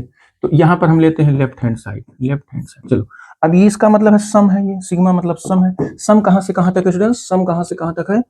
ये r इक्वल टू 0 से n तक है। r हमारा बैरी करेगा 0, 1, 2, 3 एंड सो ऑन, कहाँ तक? n तक, 0 से n तक। चलिए रखो, चलिए रखिए, इज इक्वल टू दी रखो, तो यहाँ कितना आएगा? 3 पावर 0 NC0 प्लस, अगला बताइए, अगला कितना आएगा? 3 पावर 1 NC1, भाई 0 रखा, 1 रखा, अब अगला 2 रखेंगे, 3 पावर 2 NC2, अगला क्या रखेंगे? 3 power 3 NC3 plus and so on, ऐसे, ठीक है। अब देखो इसको थोड़ा सा और सिस्टमेटिक बना लो, इसको लिख लो NC0 और इसको लिख लो 3 पावर 0, 3 पावर 0 का मतलब 1 ही आएगा, 3 पावर 0 का मतलब 1 होगा। इसको लिख सकते हैं क्या? NC1 इंटू 3, अगला क्या लिख सकते हैं भाई? ये पहला टर्म हो गया, ये पहला टर्म हो गया, इसकी वैल्यू 1 होगी, 3 पावर 0, 3 पावर 1 ऑलरेडी रहेगा, तो 1 कर दीजिए। यहाँ लिख सकते हैं 3C2 और यहाँ लिख सकते हैं 3 पावर 2 प्लस, अगला क्या लिख सकते हैं? NC3 और यहाँ लिख सकते हैं 3 power 3 plus and so on, ठीक भैया। बताइए इतने में कोई डाउट है? इतने में कोई डाउट है? अच्छा बताओ, ये पूरा, इस पूरे की कहानी क्या है? इस पूरे की कहानी क्या है जो मैंने यहाँ लिखा है? इस पूरे की कहानी क्या है? चलो बताओ, इस पूरे की कहानी है, कहोगे सर इस पूरे की कहानी क्या है? इस पूरे की कहानी बड़ी निराली है। NC0 NC1 x plus NC2 x square plus NC3 x power 3 plus and so on, इसकी वैल्यू किसके इक्वल होती है? कहोगे एस सर 1 प्लस एक्स की पावर n के इक्वल होती है। ये इसका एक्सपेंशन है भैया, ये इसी का एक्सपेंशन है, 1 प्लस एक्स की पावर n का ही क्या है? ये एक्सपेंशन है। You know that students? Yes, बताइए, जानते हैं कि नहीं जानते हैं? सब जानते हैं, आप सब जानते हैं, बस थोड़ा सा रिमाइंड करना है आपको। ये देखिए NC0 NC1 NC2 NC3 NC4, अभी जस्ट इसके पहले ये देखिए, ये देखिए, ये देखिए, ये देखिए, वही है ना भैया? देखो वही है, सेम वही है कि नहीं है? बताइए, सेम वही है कि नहीं? चलिए देखिए, अगर सेम वही है तो सेम यहाँ भी है, ये देखिए सेम वही है। तो अब देखो, अच्छा आप एक चीज देखो, यहाँ x के प्लेस पर क्या आपको दिख रहा है? कहोगे सर x के प्लेस पर तो 3 दिख रहा है, 3, x के प्लेस पर तो 3 दिख रहा है। यहाँ देखिए x के प्लेस पर 3 दिख रहा है, यहाँ देखिए x के प्लेस पर आपको 3 दिख रहा है। अगर x के प्लेस पर 3 दिख रहा है, now putting at place x is equal to the 3, then we get whole conclusion is the 1 plus x whole power n, that is this we can write 1 plus 3 power n means that is equal to the 4 power n. Students, this is the right hand side. Yes, बताइए, clear है? ये right hand side के equal आ गया, यही आपको लाना था। Okay sir, ये तो एकदम हलवा है, ये तो एकदम हलवा है, 3 नंबर तो आपका डन हो गया। एक चीज का और ट्रिक पकड़ लो, यहाँ अगर 3 रहेगा तो यहाँ 4 आएगा, यहाँ 5 है तो यहाँ 6 आएगा, यहाँ 4 है तो यहाँ 5 आएगा, यहाँ 7 है तो यहाँ 8 आएगा, यहाँ 10 है तो यहाँ 11 आएगा। बस टिक लगा के चले जाओ, ऑब्जेक्टिव में लगाने नहीं है, बस टिक लगा लेना, ऐसे देख के टिक लगा देना। ठीक, यही तरीका है, ट्रिक है ये। देखिए 3 से 4, 4 से 5, भाई x 1 प्लस एक्स होता है ना, 1 प्लस एक्स होता है, एक्स की जगह पर आप रख के 1 ऐड कर दो, एक्स की जगह पर रख के ऐड कर दो। चलो सीधा नेक्स्ट क्वेश्चन, क्वेश्चन नंबर 12। ये देखिए इसकी कहानी कैसी है। 21 चैप्टर क्वेश्चन है, आप कमेंट करके बताएं। भाई चैप्टर तो आइडेंटिफाई कर लो मेरे भैया, चैप्टर तो आइडेंटिफाई करो, बताओ चैप्टर इसका क्या है। कहोगे सर 3D का है, 3 कंपोनेंट है ना, 3 component, first component second third, तो 3D हो गया। 2 कंपोनेंट की बात, पॉइंट दो में तो है नहीं, तो 3 में है, इसका मतलब 3D आ गया। तो 3D का क्वेश्चन है, देखिए centroid is the intersection point of the medians of triangle. Students, centroid क्या होता है बताओ भैया? Centroid is the intersection point of the medians of the triangles. Yes ना, चलिए आइए देखते हैं। तो चलो एक रफली फिगर ड्रा कर लें हम लोग, ऐसे एक ट्रायंगल का रफली फिगर ड्रा कर लें। ये या तो इसको हम हटा ही देते हैं, एक अच्छा सा ट्रायंगल हम लाते हैं आपके लिए, एकदम गजब का ट्रायंगल है। ये लेते हैं, ये लाते हैं, ये देखिए ये जी चलो यहाँ चलो, ये देखिए अब यहाँ इसका वर्टेक्स हम ले लेते हैं A B C. Let the vertex of this triangle is A B C. ये है ट्रायंगल, इसका सेंट्रॉइड यहाँ कहीं है, यहाँ सेंट्रॉइड है और सेंट्रॉइड का कोऑर्डिनेट मान लेते हैं पी है, और सेंट्रॉइड का कोऑर्डिनेट जो पी है वो कितना है 1 1 1। इसका सेंट्रॉइड है, ठीक है, सेंट्रॉइड ये है। इसको आप मन कहे ड्रा कर दो या कोई बात नहीं, मत ड्रा करो, कोई दिक्कत नहीं, मन कहे ड्रा कर दो, ठीक है। कोऑर्डिनेट आप ए का कोऑर्डिनेट कितना है, बी का कोऑर्डिनेट, सी का कोऑर्डिनेट, ए का कोऑर्डिनेट कितना है, कोऑर्डिनेट आप ए का कोऑर्डिनेट है आपका यहाँ पर है 3 -5 7, 3 -5 7। अगला कोऑर्डिनेट क्या है बी का कोऑर्डिनेट है -1 7 -6। सी का कोऑर्डिनेट मान लो अल्फा बीटा गामा, आपको ही निकालना है ना, तो let the coordinate of C let the coordinate of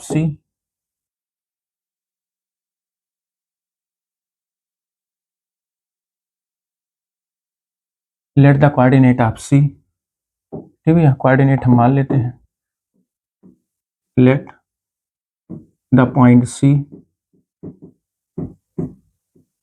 equal to alpha beta gamma, ये मान लेते हैं सी का जो कोऑर्डिनेट है वो अल्फा बीटा गामा है, ठीक है। अब यू नो दैट स्टूडेंट्स, आप जानते हो, क्या जानते हो, तो ये इसका फार्मूला जानते हैं सेंट्रॉइड का फार्मूला क्या जानते हैं, centroid we know that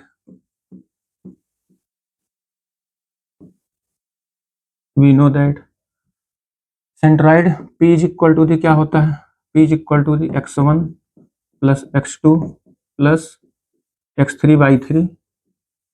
students अगला कंपोनेंट क्या होगा, y1 plus y2 plus y3/3। अगला कंपोनेंट क्या होगा ऐसे z वाला, z1 plus z2 plus z3/3। ये है आपका सेंट्रॉइड का formula students. This is the formula of the centroid of triangle ABC students, ABC के लिए। अब P का कोऑर्डिनेट क्या है 1 1 1 है, 1 1 1 है, ये रख दीजिए। चलिए अब x1 y1 वैल्यू रख दो, फर्स्ट कंपोनेंट 3 -1, यहाँ लिखेंगे 3 -1 प्लस अल्फा, नहीं x1 y1 z1 x2 y2 z2 x3 y3 z3, ऐसे होगा। y कितना होगा 3, ये हो गया पहला। दूसरा बताइए, दूसरा -5, सेकंड ऐड करो, इसका सेकंड बीटा बाई 3। अगला बताइए लास्ट वाला, थर्ड वाला ऐड करो 7 -6, यहाँ माइनस में है तो इसलिए माइनस हो जाएगा, प्लस गामा बाई 3, ये हो गया, ठीक है। अब चलो इसको और सॉल्व करो, 1 1 1, ये आपका सेंट्रॉइड है, दिस इज इक्वल टू, इसको सॉल्व करो, कितना आएगा 2 अल्फा/3, 2 प्लस अल्फा/3, यहाँ कितना आएगा 2 प्लस बीटा/3, यहाँ कितना आएगा 1 प्लस गामा/3, ठीक है। चलो अब यहाँ से आप अल्फा बीटा गामा निकाल लो भैया, कंपेयर कर लो। कंपेयर किसको करोगे, फर्स्ट को फर्स्ट के कंपेयर करेंगे, सेकंड कंपोनेंट को सेकंड कंपोनेंट के इक्वल करेंगे, थर्ड को थर्ड के इक्वल करेंगे। Now after the comparing 2 plus alpha by 3 is equal to the 1, तो अल्फा इक्वल टू 3 1 3 -2 कितना आ गया 1 आ गया, ठीक है। अगला देखिए 2 plus beta is equal to the 1, तो यहाँ से beta is equal to the कितना आ जाएगा 3 1 3 -2 कितना आ जाएगा 1, इसका मतलब बीटा भी हमारा 1 आ गया। अगला देखिए गामा वाला, गामा कितना है, गामा तो गामा है भाई, बड़े होगा गामा तो सबसे बड़ा होता है भाई। कहते नहीं गामा बन रहे हो क्या अपने आप में गामा बनते हो क्या, बस वही चीज़ है गामा। तो गामा भाई बड़ा है तो बड़ा आएगा भी, तो 3 1 3 -1 2, ये देखिए बड़ा आया 2। तो इस तरीके से हमारा सी का कोऑर्डिनेट आ गया। Therefore coordinate of C is equal to the alpha beta gamma is equal to the 1 1 2। Yes कहेंगे जी सर क्वेश्चन तो हम कर लेंगे सेंट्रॉइड का, कोई भी क्वेश्चन आएगा भैया चाहे जहां से आए, तो सेंट्रॉइड का क्वेश्चन आपको ऐसे ही करना है, ठीक है। फार्मूला याद रखेंगे, कर लेंगे। चलिए देखते हैं, ये है पूरा कंप्लीट क्वेश्चन, इसकी स्क्रीनशॉट ले लीजिए, इसको आप अच्छे से देख लीजिए, तैयार कर लीजिए। चलिए नेक्स्ट क्वेश्चन पर भैया, चलिए नेक्स्ट क्वेश्चन पर स्टूडेंट्स, चलिए सीधा नेक्स्ट क्वेश्चन स्टूडेंट्स, सीधा नेक्स्ट क्वेश्चन नंबर 13। ये देखिए ये किस चैप्टर का है भैया बताओ, सेट का है, आप तुरंत बता देंगे सेट का है, क्योंकि लगभग तैयारी आपकी हो चुकी है ना, इसीलिए मैं जान रहा हूँ लगभग 90% तैयारी सबकी हो गई, बस 10-5% बचा है, बस वही 1-2 दिन में इसको भी आप तैयार कर लोगे। उसको भी जहाँ 2-4 घंटे बैठे सब कर लोगे। चलिए देखते हैं। Find A B C, set A B C such that A intersection B intersection C, A intersection C are non empty set. Non empty set, non empty set, non empty set का मतलब क्या हो? Phi हो, phi ना हो। हाँ, non empty set का मतलब फाई ना हो, ठीक है, फाई ना हो, फाई ना हो, ए इंटरसेक्शन बी में कुछ एलिमेंट हो जाए, ठीक है, ए इंटरसेक्शन बी में कुछ ना कुछ एलिमेंट आए, मतलब डिसजॉइंट सेट ना हो, ठीक है। तो यहाँ देखो, लेट सपोज कर लेते हैं ए इक्वल टू, एलिमेंट ले लीजिए, कुछ एलिमेंट ले लीजिए 2 3, B is equal to the ले लो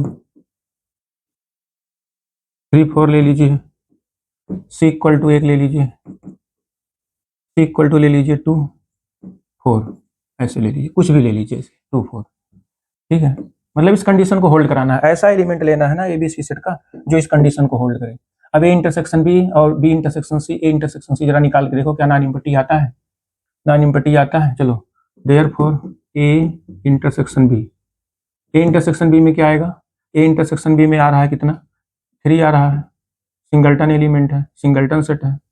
अगर सिंगल्टन सेट है which is does not equal to the 5, ठीक है। नॉन एम्प्टी आया, नॉन एम्प्टी, एम्प्टी नहीं है, कुछ ना कुछ आ गया भाई, नॉन एम्प्टी कह रहा था ना, नॉन एम्प्टी आ गया, इसका मतलब ये मेरा सही है। और देखो, अब निकाल लीजिए B intersection C, B intersection C निकालो, बी इंटरसेक्शन सी कितना आएगा? 4 आएगा, ये भी सिंगल्टन सेट आएगा। अगर ये सिंगल्टन सेट आएगा which does not equal to the 5, ये भी 5 इक्वल नहीं है। और निकालो and A intersection C, A intersection C देखिए, ए इंटरसेक्शन सी में क्या आएगा?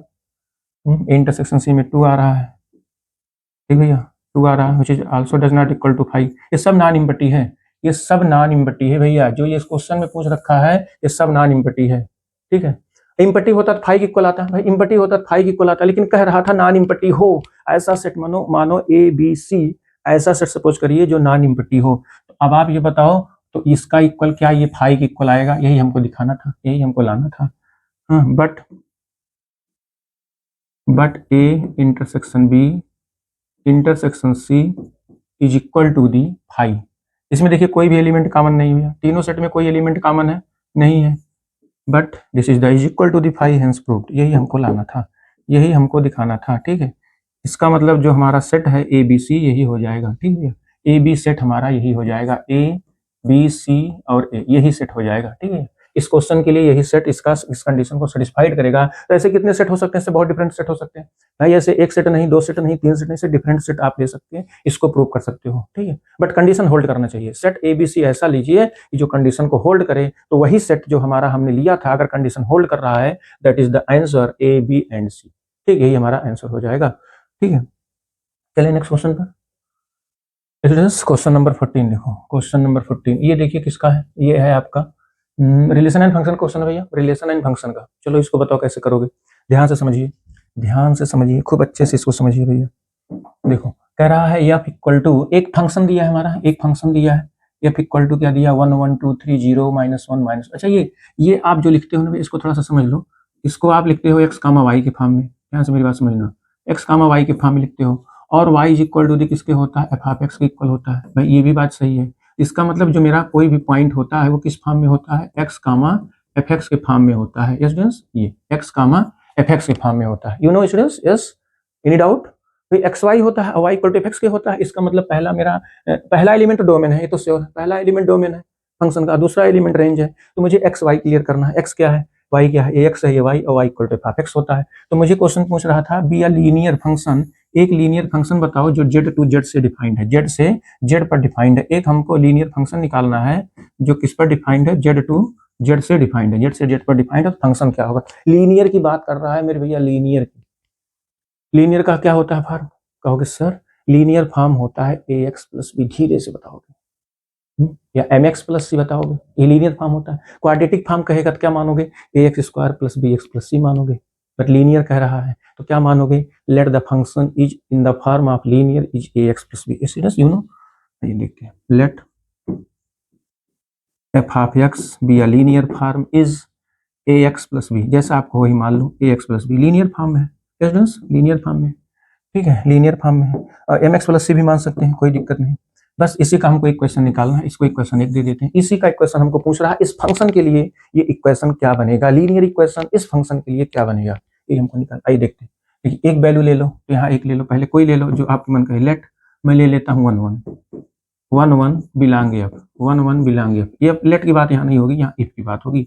इफ मतलब अगर ये 1 1 एफ में बिलोंग कर रहा है, देन हम कह सकते हैं ये जो पहला वैल्यू है वो x है, x इक्वल टू 1 है, और F of x is equal to 1 है। इसका मतलब x इक्वल टू 1 पे एफ एक्स कितना है, 1 है। तो यहाँ पुट कर दो, एफ ऑफ x की वैल्यू क्या हो गई, देयरफॉर यहाँ हो गया 1, एफ ऑफ x की वैल्यू 1 हो गया। यहाँ रखोगे a इंटू 1 कितना आएगा, a आएगा plus b। This is the equation number second.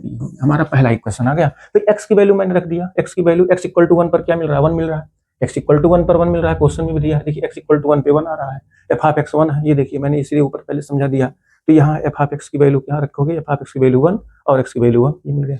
एक और ले लो, कोई एक पॉइंट और ले लो भाई, 4 पॉइंट दिया है ना, देखिए 4 पॉइंट दिया है, किसी दो को ले सकते हो, किसी दो को, आई यू लाइक स्टूडेंट्स, किसी दो को लेकर के आप इसको निकाल सकते हो, ठीक है। चलो दूसरा ले लेता हूँ, 0 कामा कितना है, 0 कामा -1 ले लेता हूँ। If 0 comma -1 belong in F, अगर इसमें बिलोंग कर रहा है तो यहाँ पर हम लिख सकते हैं देन x इक्वल टू कितना है, x इक्वल टू कितना है, यहाँ पे 0 है। तो x इक्वल टू 0 पर क्या मिल रहा है, y मिल रहा है -1। तो वैल्यू पुट कर दो, देयरफॉर, ठीक है, देयरफॉर यहाँ रख दो, कहाँ पर, एफ ऑफ x की जगह पर।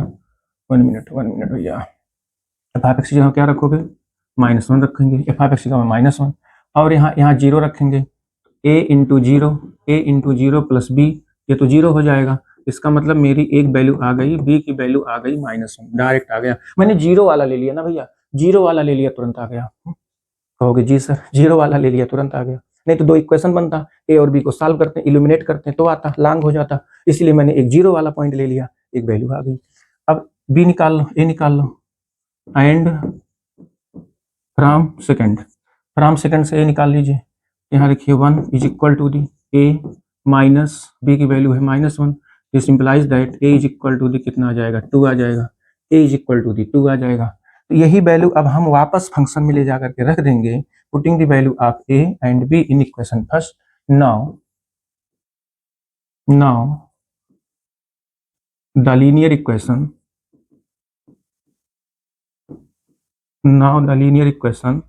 F of x is equal to the ax plus B is, A की वैल्यू कितनी है, 2 है, तो 2x आ गया भाई, ए की वैल्यू 2 निकाले थे तो 2x आ गया, और बी की वैल्यू कितनी निकाले थे, 1 निकाले थे। ए की वैल्यू 2, बी की वैल्यू 1, तो यही आ गया क्या, आपका लीनियर फंक्शन आ गया, जो इस कंडीशन को सेटिस्फाइड कर रहा है, जो इस कंडीशन मींस फंक्शन को सेटिस्फाइड कर रहा है भैया, ठीक है।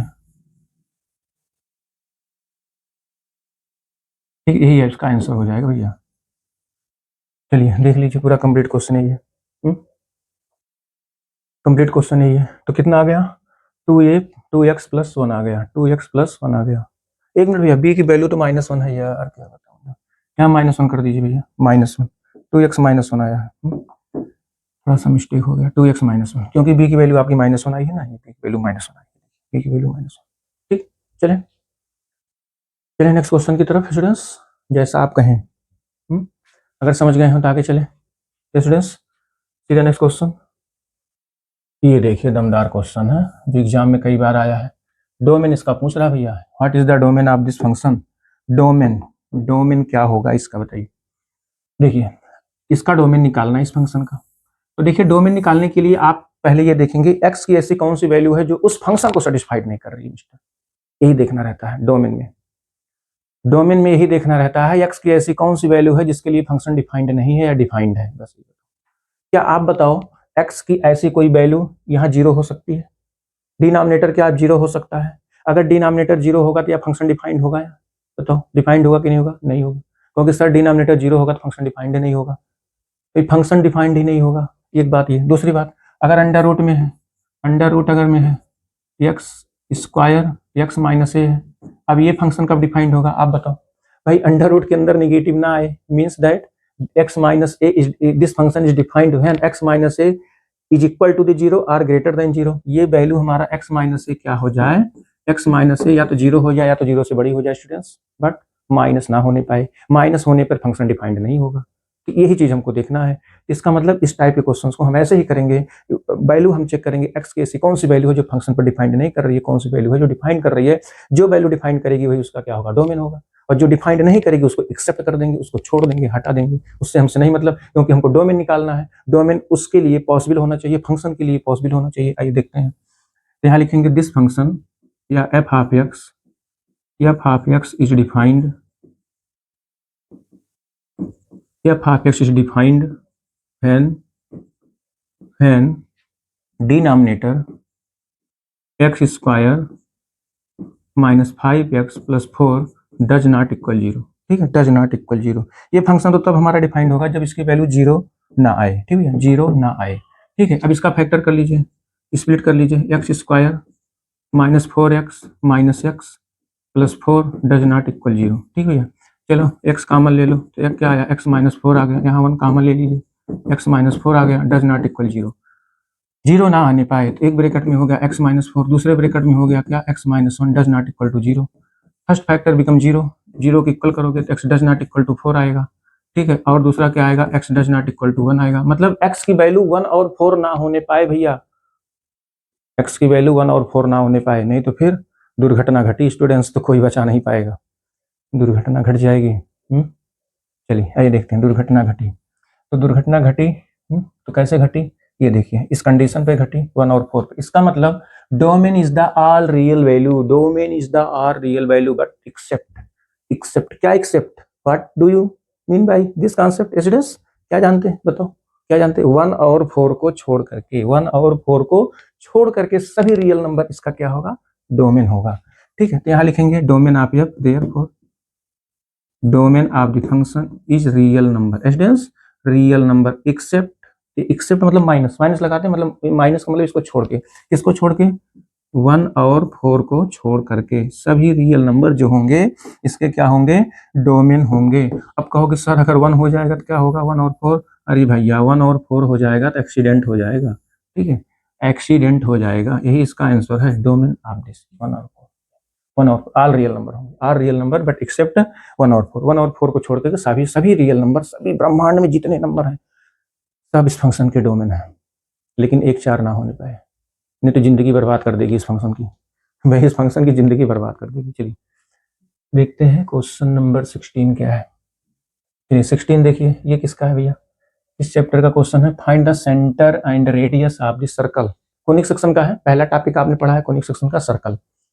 इसमें पूछ रखा है सेंटर और रेडियस। चलिए सेंटर और रेडियस निकाल लीजिए, इसको कंपेयर कर लो भैया। ये जो इक्वेशन आपका दिया है ना, X square plus Y square minus 8x plus 10y minus 12 is equal to 0, इसको कंपेयर करो। किस इक्वेशन से कंपेयर करेंगे, इक्वेशन आप सर्कल से कंपेयर करेंगे। तो कंपेयरिंग आप लिखिएगा, comparing with the equation X square plus Y square plus 2gx plus 2fy plus c is equal to the 0 इसी से कंपेयर कर लो भैया। अरे भैया कहोगे अरे सर जी इतना आसान क्वेश्चन हम तो समझ ही नहीं पाए। चलो बताओ, यहाँ बताओ, ये x का कोफिशिएंट यहाँ -8 है, यहाँ x का कोफिशिएंट कितना है, 2g है। यहाँ यहाँ y का कोफिशिएंट 10 है, यहाँ y का कोफिशिएंट 2f है, और यहाँ कांस्टेंट वाली क्वांटिटी क्या है, c माइनस 12 इक्वल है। तो कंपेयर करेंगे, after comparing we get 2g is equal to the minus का 8, g is equal to the minus का 4, ये आ गया g। चलो अगला देखो, अगला देखो भाई, अगला कंपेयर करेंगे तो 2f is equal to the 10 है, 2f is equal to the 10 है, तो f is equal to the कितना आ जाएगा, 5 आ जाएगा। चलो लास्ट बताओ, कांस्टेंट वाला, constant c is equal to the कितना है, माइनस का 12 है, ये आ गया। ठीक है, बस आपने कंपेयर कर लिया, कहोगे सर कंपेयर हो गया। अब सेंटर क्या होता है इसका, इसका सेंटर आपको पता होना चाहिए, देयरफॉर सेंटर ऑफ सर्कल, याद है किसी को भैया, इसका सेंटर क्या होता है, इस टाइप के क्वेश्चन का centre, centre is the minus G comma minus F. इसका सेंटर होता है minus G comma minus F. तो जी की वैल्यू कितनी है, माइनस में, तो 4 आएगा, और इसकी वैल्यू 5 में है तो -5 आएगा। भाई देखो यहाँ माइनस है ना, इसको माइनस को प्लस बना देगा, ये माइनस में हो जाएगा। तो this is the centre students, ये आपका पहला आंसर है सेंटर का। हमसे सेंटर पूछ रखा था सर्कल का, तो सर्कल का सेंटर यही होगा भैया, this is the circle, centre of the circle, ये हमारा पहला आंसर है। चलो रेडियस की बात कर रहा है, रेडियस क्या होगा, एंड रेडियस, इसका रेडियस क्या होता है, अंडर रूट ऑफ, इसको याद कर लो, G square plus F square minus C is equal to the under root of G का स्क्वायर करेंगे, यहाँ 16 आएगा प्लस 25 आएगा माइनस सी, सी माइनस यहाँ है प्लस हो जाएगा प्लस 12। तो इसका रेडियस जो आएगा वो कितना हो जाएगा, radius is equal to the 53, ठीक है 53। तो 53 इसका क्या हो जाएगा, अंडर रूट में under root 53 is the radius, this is the radius. Yes बताइए, आ गया भैया? अब कर लेंगे एग्जाम में इस टाइप का कोई क्वेश्चन आ जाएगा, कर लेंगे कि नहीं कर पाएंगे बताइए भैया? सेंटर और रेडियस बता देंगे, किसी सर्कल का सेंटर और रेडियस। तो एक देखो एक और होता है ना, इसका एक फॉर्म और होता है, ये तो जनरल फॉर्म हमारा। स्टैंडर्ड फॉर्म क्या होता है, एक्स माइनस एच का whole square plus Y minus K का whole square is equal to the A square, ये आर स्क्वायर कुछ भी लिखो, आर स्क्वायर ये होता है। अब जैसे कहीं दिया है एक्स माइनस 5 का होल स्क्वायर ये दिया है प्लस वाई माइनस 3 या प्लस 3 का whole square is equal to the 16 ये दिया है। इसका सेंटर रेडियस पूछ लिया है, मान लो ऐसे क्वेश्चन आ गया, इसका सेंटर रेडियस सीधे कंपेयर कर लीजिए, ऐसे सीधे कंपेयर कर लीजिए एकदम सीधा ऐसे। तो यहाँ h इक्वल टू कितना आ जाएगा, 5 आ जाएगा, और यहाँ k इक्वल टू कितना आ जाएगा, -3 आ जाएगा, और रेडियस इक्वल टू कितना आ जाएगा, रेडियस इक्वल टू दी 4 आ जाएगा। इसका सेंटर कितना हो जाएगा भैया, इसका सेंटर होगा h के मीन्स कितना आएगा 5, -3, इसका वही सेंटर होता है, ठीक, इसका ही सेंटर होता है, और रेडियस इसका कितना आ जाएगा 4। तो चाहे जिस टाइप से आएगा आप सीधे से कर लीजिएगा, इसको भी याद कर लो, इसको भी आप याद कर लो भैया। कहोगे सर कितना याद करें, हाँ ये कहोगे ना, नहीं कहोगे, क्यों नहीं कहोगे, क्योंकि एग्जाम सर पे है आपके, पढ़ना पड़ेगा। हाँ ये नॉलेज लेना है तो पढ़ना पड़ेगा भैया। चलिए नेक्स्ट पे आते हैं, ठीक है। ये नेक्स्ट क्वेश्चन देखते हैं, क्वेश्चन नंबर 17। ये देखिए, ये है इमेज का क्वेश्चन, ठीक है। इमेज का क्वेश्चन है क्या, फाइंड, अच्छा नहीं कुछ और कह रहा है, find the equation of the circle passing through the point. ये देखिए एक सर्कल है, इस सर्कल के 3 पॉइंट से होके जा रहा है, 2 पॉइंट दिया है, passing through the point. Equation आप सर्कल ही मान लोगे, जो भी मैं माना था, चाहे जिस फॉर्म में मानो। 2 फॉर्म का सर्कल, एक जनरल फॉर्म होता है, एक स्टैंडर्ड फॉर्म होता है, चाहे जनरल फॉर्म के क्वेश्चन से सॉल्व करो, चाहे स्टैंडर्ड फॉर्म के क्वेश्चन से सॉल्व करो, इक्वेशन जो दोनों से आ जाएगा, कोई दिक्कत नहीं, जैसा आपको इजी लगे वैसा करिए। और इसका सेंटर लाई कर रहा है कहाँ, इसका सेंटर लाई कर रहा है, मतलब एच के अगर मानोगे तो एच के रख दोगे, जी और एफ मानोगे तो minus G minus F satisfied कर दोगे। भाई सेंटर एच के मानोगे तो एच के सेटिस्फाइड करेगा, माइनस जी माइनस एफ मानोगे minus G minus F satisfied करेगा, जैसा मानोगे वही सेटिस्फाइड करेगा। आइए देखते हैं। तो सबसे पहले हम मान लेते हैं, let the equation of the circle, let the equation of circle,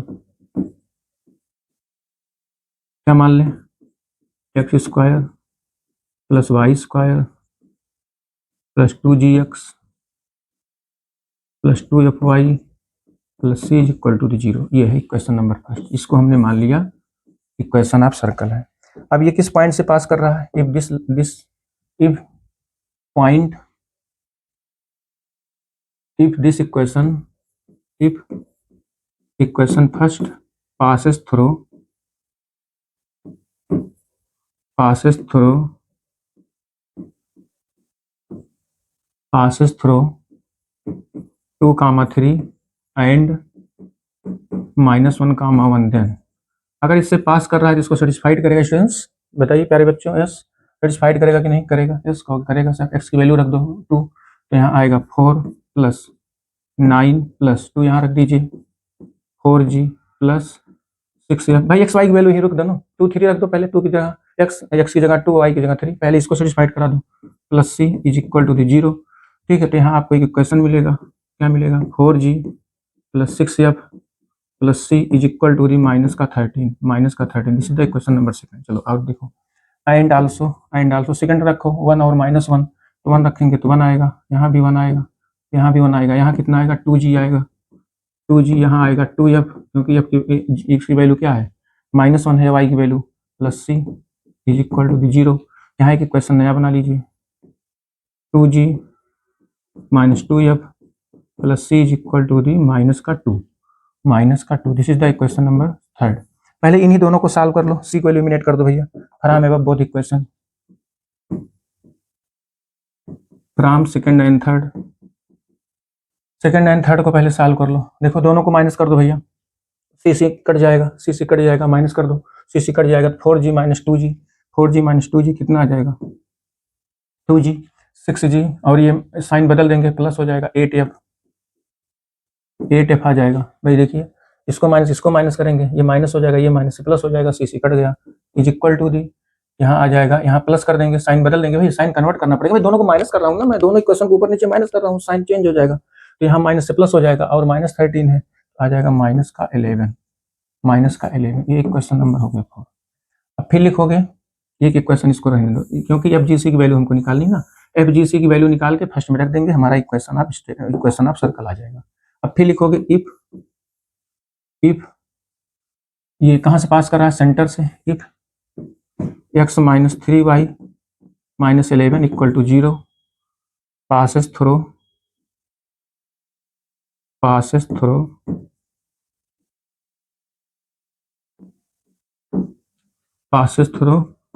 minus G comma minus F, passes through centre, मतलब सेंटर का मतलब वही minus G minus F, then यहाँ आ जाएगा माइनस जी, ये हो जाएगा plus 3f is equal to the 11, this is the equation number 5।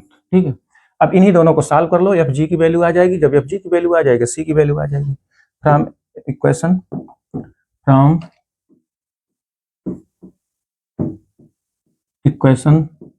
4th and 5th।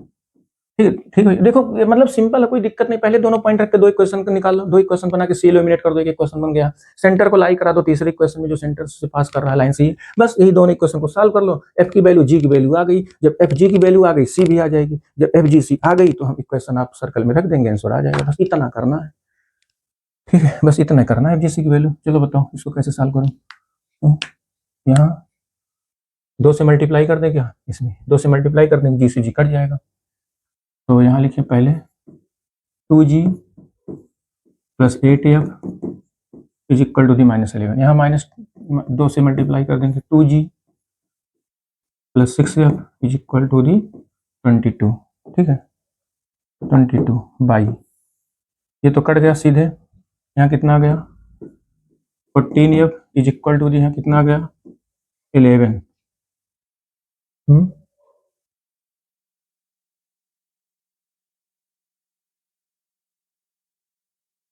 यहाँ देखिए भैया आप लोगों का यहाँ फ्रैक्शन में जो वैल्यू आ रही है, कुछ यहाँ पर देखिए कुछ गलत हुआ है हमें लग रहा है, एक बार जरा चेक कर लीजिए, 2g plus 8f, 2g plus 8f, ठीक है, जब हमने सी सी को एलिमिनेट किया है यहाँ से, तो ये देखिए पॉइंट आपका यार क्या बताऊँ गलत हो गया, पॉइंट है -1, आप लोग भी कमेंट करके नहीं बताएं भैया, -1 है भैया, एक मिनट, ये -1 है, थोड़ा सा सही कर लो, -1 एक ये वाला माइनस में होगा, ठीक है, माइनस का स्क्वायर होगा तो जी वाला माइनस में होगा, ठीक भैया, जब इससे पास करेगा ना तो जी वाला क्वांटिटी माइनस में होगा, तो यहाँ आएगा माइनस में, -2g, और ये होगा +2f, ठीक है, यहाँ माइनस यहाँ प्लस, यही इतना ध्यान रखिएगा, -2g, तो यहाँ आएगा -2g, यहाँ भी बदल देते हैं -2g। अब देखिए जब इसको सब्सट्रैक्ट करेंगे ना तो ये आएगा 6g, अब यहाँ आ जाएगा आपका 6g, ये माइनस करोगे ना सी सी तभी कटेगा, माइनस करने पर 6g, और 6f -2f, यहाँ आएगा 4f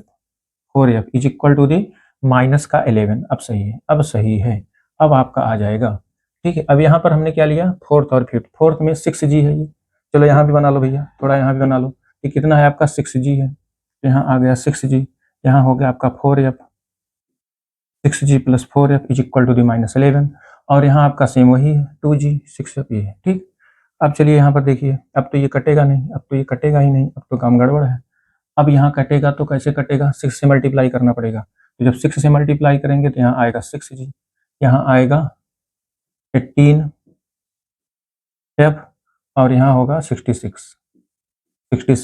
अब बताओ, अब तो कट गया ना, अब तो कट गया, यहाँ कितना आ गया, यहाँ आ गया 22, यहाँ आ गया आपका 22, ठीक है, 18 और 4 यहाँ आ जाएगा 22f इज इक्वल टू दी 55, ठीक भैया 55। अब जो बताओ f की वैल्यू कितनी आ गई, 11 5 जा और 11 2 जा 22, ठीक है, f की वैल्यू आ गई 5/2, ठीक है, ये f की वैल्यू ये आएगी, f की वैल्यू यदि ये आएगी तो g की वैल्यू भी निकाल लीजिए, हाँ g की वैल्यू निकाल लेते हैं फ्रॉम जो सबसे छोटा हो, फ्रॉम 5th से निकाल लो, ठीक है, 5th से निकाल लीजिए, यहाँ पे, यहाँ से जब इसकी वैल्यू निकालेंगे तो आपको g की वैल्यू मिलेगी जी की वैल्यू मिलेगी माइनस का 7/2। ठीक भैया, जी की वैल्यू निकाल लेंगे, माइनस का 7/2 मिलेगा। ठीक भैया, जी की वैल्यू कितनी मिल जाएगी, माइनस का 7/2। एक वैल्यू आपको निकालना है सी की वैल्यू। एफ जी निकल गया, सी की वैल्यू, सी की वैल्यू किससे निकाल लो, सी की वैल्यू आप निकाल लीजिए फ्रॉम थर्ड से, फ्रॉम फर्स्ट से, फर्स्ट या सेकंड या थर्ड से, फ्रॉम इक्वेशन सेकंड, सेकंड से निकाल लोगे, एफ जी की वैल्यू रख दोगे, एफ और जी की वैल्यू, तो सी की वैल्यू आ जाएगी माइनस का 14। ठीक है, ये सी की वैल्यू आ जाएगा माइनस का 14। तो आपने एफ जी सी की सारी वैल्यू निकाल लिया। जब एफ जी सी की वैल्यू निकाल लिया तो इक्वेशन ऑफ सर्कल आ जाएगा। अब लिखेंगे therefore equation of circle, circle. तो इक्वेशन ऑफ सर्कल क्या माने थे हम लोग, X square plus Y square plus 2gx था, तो प्लस 2gx आएगा तो यहाँ रखेंगे, 2 से 2 कट जाएगा, माइनस 7x आएगा प्लस 2gx, भाई 2gx, ये देखिए 2gx है ना, ये देखिए 2gx है, 2gx है, तो g की वैल्यू 5/2, 7 क्या है, 5/2 है जी की वैल्यू, जी की वैल्यू 7/2, 2 से 2 कट जाएगा तो माइनस 7 आ जाएगा। और यहाँ 2fy f कितना है, 5/2, 2 से 2 कट जाएगा तो कितना आ जाएगा 5f, और सी की वैल्यू कितनी है -14, this is equal to the 0। तो ये आपका आंसर हो जाएगा भैया, ये आ जाएगा इक्वेशन ऑफ सर्कल। थोड़ा कैलकुलेटिव है भैया, थोड़ा कैलकुलेटिव है, इक्वेशन कई बन गया है, थोड़ा कैलकुलेटिव है, बट इजी है क्वेश्चन, कोई दिक्कत नहीं है, आप एग्जाम में कर लेंगे, कोई दिक्कत नहीं, एग्जाम में कर लेंगे। ठीक है, तो आप क्या करना, सबसे पहले फिर से बताऊं कॉन्सेप्ट, सबसे पहले पॉइंट को सेटिस्फाइड करा दीजिएगा, 2 इक्वेशन मिलेगा, दोनों इक्वेशन को सॉल्व कर लीजिएगा, जी और एफ में एक रिलेशन आएगा, फिर तीसरा सेंटर से पास करा दीजिएगा, फिर उन इक्वेशन को सॉल्व करना है, केवल equation equation equation equation equation को केवल सॉल्व करना है, एफ जी सी तीनों वैल्यू आ जाएगी, और तीनों वैल्यू उठाएगी इक्वेशन में रख देना, आंसर आ जाएगा। स्टूडेंट्स आइए देखते हैं, या तो आप उससे लगा दो भैया, x माइनस एच का whole square plus Y minus K का whole square equal to R square, इससे भी लगा दो। ठीक है, रेडियस दोनों का सेम हो जाएगा, पहले में रख दो, दूसरे में रख दो एच के की वैल्यू, पहला पॉइंट दूसरा पहलू, आर स्क्वायर दोनों सेम हो जाएगा, इक्वेशन बन जाएगा, एच के में एच के को वैल्यू सॉल्व करके इक्वेशन में रख दो, सर्कल आ जाएगा। ठीक, वैसे भी कर सकते हो, जैसे भी जी लगे, एनसीईआरटी एग्जाम्पल में लगा है उस मेथड से भी, ये दूसरा मेथड है। ठीक है, जैसा भी जी लगे। चलिए सीधा नेक्स्ट क्वेश्चन, ये देखिए इसमें क्या कह रहा है, using the section formula prove that the point this and this are collinear, मतलब कोलिनियर प्रूव करना, कोलिनियर प्रूव करने का कई मेथड है, जैसे किसी दो डिस्टेंस का सम, डिस्टेंस अगर फार्मूला कोलिनियर ना कहा होता डिस्टेंस फार्मूला सम कर लेते हैं, A B B C C ए निकाल लेते हैं, length A B length B C length C C A, तो किसी दो का सम तीसरे के इक्वल आ जाता है तो हम कह देते हैं point is collinear, given point are collinear, ऐसा कर देते हैं टेंथ के बेस पर। बट इसने बाउंड कर दिया कि आपको डिस्टेंस फार्मूला नहीं यूज करना है, सेक्शन फार्मूला की हेल्प से करना है, तो सेक्शन फार्मूला की हेल्प से कैसे करेंगे भैया, रेशियो सबका सेम आ जाएगा। ठीक है, एक मान लोगे एक इंटरनल पॉइंट है और दो एक्सटर्नल पॉइंट वाले एक बीच में कोई पॉइंट है, तो जब रेशियो निकालेंगे ना, के रेशियो 1 में मान लो डिवाइड करता है, जब रेशियो निकालोगे सबका रेशियो सेम आएगा, अगर सबका रेशियो सेम आएगा तो इसका मतलब जो के की वैल्यू आएगा या तो उस पॉइंट में लाई करा दो, पॉइंट सेम आ जाए। ठीक है, या के की वैल्यू सेम दिखा दो या पॉइंट को सेम दिखा दो जो इंटरसेक्ट कर रहा है जो पॉइंट। ठीक है, इंटरनल डिवीजन जो कर रहा है, तो देखो एक रफली फिगर बना लो पहले, एक रफली फिगर बना लीजिए। ठीक भैया, ये देखिए एक पॉइंट मान लीजिए यहाँ ए है, यहाँ एक पॉइंट बी ले लीजिए, एक पॉइंट यहाँ सी ले लीजिए, ये सी ले लीजिए। चलिए अब पहले वाले पॉइंट को दे दो -4 6 10, ये दे दीजिए, और इसको दे दीजिए 2 4 6 दे दीजिए, 2 4 6 बी वाले को 2 4 6, कोई किसी को कहीं मान लो, कोई दिक्कत नहीं, सी वाले को बीच में कर दो 14 02, कहीं भी ले लो, कहीं भी ले लो। तो ये कितने रेशियो में डिवाइड कर रहा है, के रेशियो 1 में, let point C divide A B in the ratio K ratio 1, पहले आप सपोज कर लो, let point C 14 0 -2 divides the lines AB, the line segment AB in the ratio कितने रेशियो में, के रेशियो 1 में हम सपोज कर ले रहे हैं भैया, कि के रेशियो 1 में डिवाइड कर रहा है भैया, के रेशियो 1 में डिवाइड कर रहा है, मतलब ये के रेशियो 1 में डिवाइड कर रहा है भैया, के रेशियो 1 में डिवाइड कर रहा है। अच्छा, अगर के रेशियो 1 में डिवाइड कर रहा है तो रेशियो आप नीचे दिखा दो, ये रेशियो को या तो नीचे दिखा दो, यहाँ पर दिखा दो, यहाँ पर ले लो के और यहाँ पर ले लो 1, तो ये के रेशियो 1 में अगर आप इसको डिफाइन करना चाहते हो तो ये के है, ये 1 है, के रेशियो 1 में डिवाइड कर रहा है। आप जब रेशियो की बात कर रहा है तो सेक्शन फार्मूला लगा दो, सी का पॉइंट आ जाएगा। हाँ, using by section formula, by using section formula, by using section formula. चलो सेक्शन फार्मूला लगा दो भैया, सेक्शन फार्मूला लगा दो। क्या होगा section formula? C is equal to the formula पता है ना, M1x2। तो यहाँ हम डायरेक्ट लगा देते हैं, आपको फार्मूला याद होगा, या कहिए रख दें, कहिए रख दें, या तो जैसा आप कहें बताइए भैया, कहिए तो रख दें, नहीं तो डायरेक्ट कर दें। चलिए M1x2 plus M2x1 by M1 plus M2, ऐसे अगले कंपोनेंट के लिए हो जाएगा। या तो ऐसा करते हैं भैया, लगा देते हैं डायरेक्ट, फार्मूला तो आपको याद ही होगा ना, फार्मूला तो याद ही होगा, चलो डायरेक्ट में लगा देता हूँ। तो यहाँ आ जाएगा 2k minus 4 by k plus 1, value रखोगे तो यही आएगा, वैल्यू रख के देख लीजिएगा।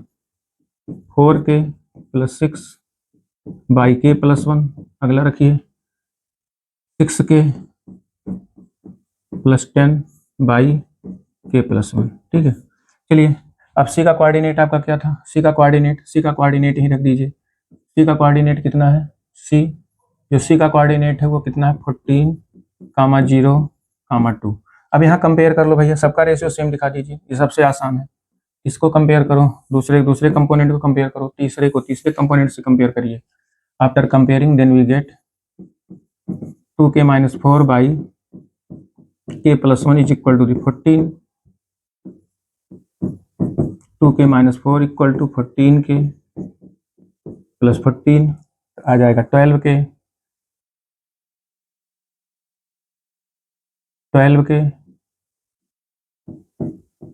Equal to 18, k equal to 3/2, k is equal to 3/2 आ गया भैया, k इज इक्वल टू 3/2, ठीक है। अच्छा दूसरा कंपेयर कर लो,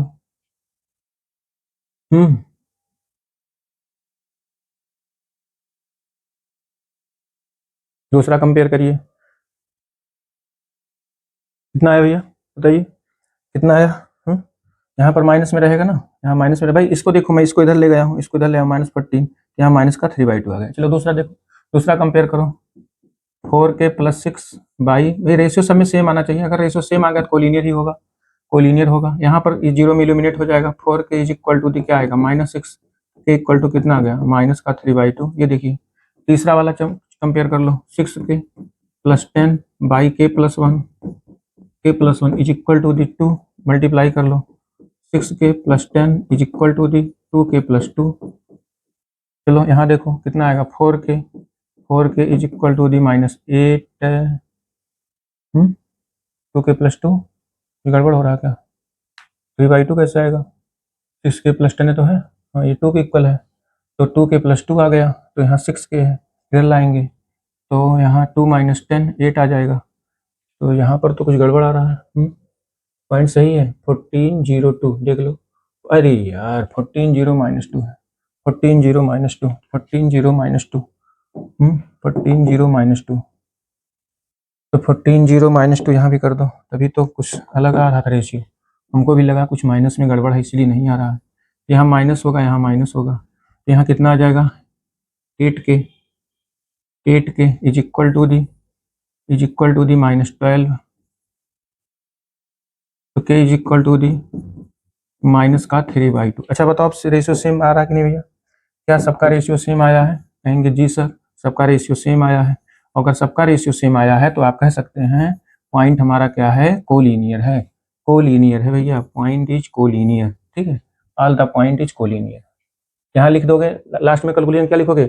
ratio are same hence the given point are collinear, ratio same इसलिए पॉइंट जो है हमारा कोलिनियर होगा। ये कंडीशन है भैया, कोलिनियर दिखाने का एक कंडीशन है भैया, ठीक है। डिस्टेंस फार्मूला लगाना, डिस्टेंस लगा दीजिएगा, डिस्टेंस तो कहा नहीं है, बाउंड कर दिया, तो सेक्शन फार्मूला लगाएंगे तो रेशियो का क्या आएगा? सेम आएगा, ठीक है, सेम रेशियो में डिवाइड करेगा, इसका मतलब क्या आएगा? कोलिनियर हो जाएगा। सीधा नेक्स्ट क्वेश्चन, ये देखिए question number 19, find the distance between the lines, ये दोनों के लाइन के बीच का डिस्टेंस हमको निकालना है। अच्छा देखिए लाइन कैसा है, लाइन तो हमें लग रहा है ये पैरेलल है, क्योंकि ये 3x4y और इसका मल्टीपल डबल में है, तो यहाँ ये दोनों लाइन पैरेलल है, तो पैरेलल लाइन के बीच का डिस्टेंस, तो पहले इस इक्वेशन को हम लिख सकते हैं, जो 3x दिया है इसको लिख सकते हैं 6x, 2 से मल्टीप्लाई कर दो, 8y is equal to the कितना है 18। दिस बिकम, इसको हम ऐसा लिख सकते हैं, इसको ऐसा लिख सकते हैं 6x प्लस 8y माइनस का 18 इज इक्वल टू 0। ठीक है, और अगला लिख सकते हैं एंड नेक्स्ट वाला क्या है, नेक्स्ट वाला सेम वही रहेगा 6x प्लस 8y। देखिए एक्स वाई का कोफिशिएंट सेम है ना भैया, एक्स वाई का कोफिशिएंट सेम है, इसका मतलब दोनों लाइन क्या होगा, पैरेलल होगा, दोनों लाइन पैरेलल होगा। माइनस का 15 कर दीजिए is equal to 0, is equal to 0। यदि दो लाइन पैरेलल होता है तो दोनों में a1 b1 a2 b2, ये a1 a2 के b1 b2 के सेम होता है। ठीक है, दो लाइन अगर पैरेलल होता है तो a1 by a2 equal b1 by b2 ratio जो है वो सेम होता है, इसीलिए यहाँ पर ये दोनों क्वांटिटी सेम है। तो जब इसको हम कंपेयर करेंगे तो यहाँ लिखेंगे here a is equal to the 6 यार, लेकिन a, अच्छा चलो हाँ ठीक है, इसकी जरूरत पड़ेगी। a is equal to the 6, b equal to the 8 and c1 is equal to the minus का 18 और c2 is equal to the minus का 15 ये है। ठीक है, तो distance between two parallel line का फार्मूला लगा दीजिए। ठीक है, distance between two parallel line, therefore distance between two parallel lines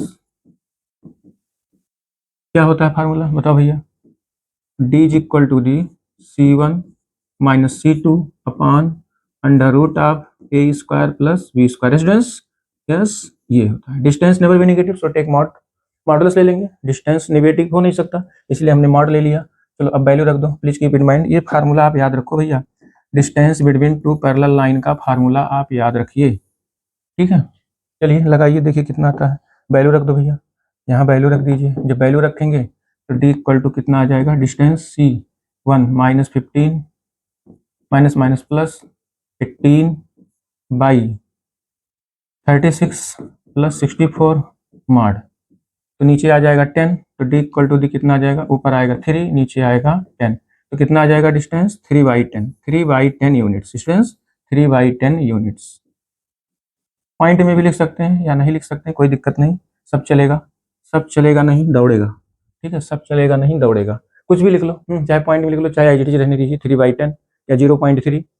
ठीक, यही डिस्टेंस है, डिस्टेंस बिटवीन टू लाइंस है, distance between two parallel lines है। चलिए नेक्स्ट क्वेश्चन भैया, क्वेश्चन नंबर 20, सीधा क्वेश्चन नंबर 20। ये देखिए इमेज का क्वेश्चन है भैया, ये इमेज का क्वेश्चन है। ठीक है, find the image of the point 3,8, find the image of the point 3,8 with respect to the line. इस लाइन के रिस्पेक्ट में इस पॉइंट का हमें इमेज निकालना है। इमेज के केस में आप जान लो, एक लाइन है, मिरर इमेज का जब भी क्वेश्चन आए तो जो इमेज है ऊपर जो पॉइंट है उसके नीचे, मिरर के नीचे सेम डिस्टेंस पर बनेगा और परपेंडिकुलर होता है। ठीक है, परपेंडिकुलर, लॉ ऑफ रिफ्लेक्शन आपने पढ़ा है ना, law of reflection, law of reflection से वो दोनों पॉइंट का डिस्टेंस क्या होगा, सेम होगा। ये ठीक है, सेम, मान लेते हैं एक लाइन है, एक पॉइंट यहाँ है, तो ये इसके नीचे इसका इमेज बनेगा, जब इसके नीचे इसका इमेज बनेगा ये दोनों डिस्टेंस सेम होगा, और इस पर क्या होगा, ये परपेंडिकुलर, नॉर्मल ड्रा करते हैं ना, नॉर्मल ड्रा करते हैं, तो नॉर्मल ये होता है 90 डिग्री। तो चलो एक फिगर बना लो इसका रफली, एक रफली फिगर बना लीजिए भैया। ये है लाइन, ये लाइन है ए बी, इसको दे दो ए बी। ए बी जो लाइन है इसका इक्वेशन है x plus 3y equal to 7, equation number 5, this is the equation of the line, equation of line है। और क्या कह रहा है, और क्या कह रहा है, एक पॉइंट 3,8 है, यहाँ पे कलर चेंज कर दे इसका, 3,8, इसका मतलब P है 3,8। ठीक है, इसी का इमेज निकालना है हमको, ये इस पर आप टेंड हुआ, ठीक है, इस पर ये इंसिडेंट हुआ, जब इस पर इंसिडेंट हुआ 90 डिग्री बनाएगा, तो अगर 90 डिग्री की बनाएगा इसका इमेज कहाँ बनेगा, नीचे जस्ट P डैश, तो let image of P is P dash, इसका कोऑर्डिनेट मान लेते हैं अल्फा कामा बीटा है। ये ध्यान से समझना, ये मिरर के केस में भैया, मिरर के केस में ये मिरर है, ये मिरर है, ठीक है, ये मिरर है, ये प्लेन मिरर में इसका इमेज जस्ट नीचे बनेगा एकदम सेम डिस्टेंस पे, तो ये दोनों डिस्टेंस सेम होगा, ये दोनों डिस्टेंस सेम होगा। अब देखिए सबसे पहले मुझे ये इसका पॉइंट निकाल लेता हूँ, सी का पॉइंट निकाल लेता हूँ। कैसे निकालूंगा, देखिए एक लाइन दिया है, ए बी का लाइन दिया है, तो हम किसका लाइन निकाल लें, पी डैश का, ए बी का लाइन दिया है, पी डैश का निकाल लें। इन दोनों का equation of line A B दिया है, पी डैश या पीसी लाइन का इक्वेशन निकाल लेते हैं। तो इसका इक्वेशन कैसे निकालेंगे, इसका स्लोप हमको पता है, इसका स्लोप हम x + 3y का निकाल लेंगे। तो इसका स्लोप परपेंडिकुलर केस में क्या होगा, रेसिप्रोकल करके माइनस कर दीजिए, परपेंडिकुलर लाइन का स्लोप रेसिप्रोकल करके माइनस कर दीजिए। अगर एक का स्लोप 3 है तो अगले का -1/3 हो जाएगा परपेंडिकुलर लाइन का, अगर -1/2 है परपेंडिकुलर लाइन का स्लोप क्या हो जाएगा, 2 हो जाएगा। मतलब रेसिप्रोकल करके साइन बदल देना है, परपेंडिकुलर लाइन का स्लोप आ जाता है भैया, बस इतना ध्यान रखना है आप, ये आ जाएगा। तो जब इसका इक्वेशन आ जाएगा, दोनों इक्वेशन को सॉल्व कर लेंगे तो इंटरसेक्टिंग पॉइंट आ जाएगा, मतलब फुट आ जाएगा। फुट का मतलब इसका पॉइंट सी आ जाएगा, और जब सी आ जाएगा, पी दिया है तो हम पी डैश निकाल सकते हैं। पी डैश क्यों? पी डैश हमारा मिड पॉइंट है, ये सी मिड पॉइंट है आपकी पी डैश का। ठीक है, यही इतना आपको काम करना है, ध्यान से समझिए। Let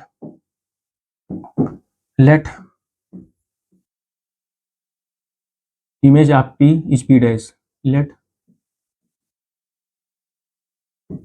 image of P is P dash means alpha comma beta. इसका इमेज मान लेता हूँ। ठीक है, अब लिख लेता हूँ slope.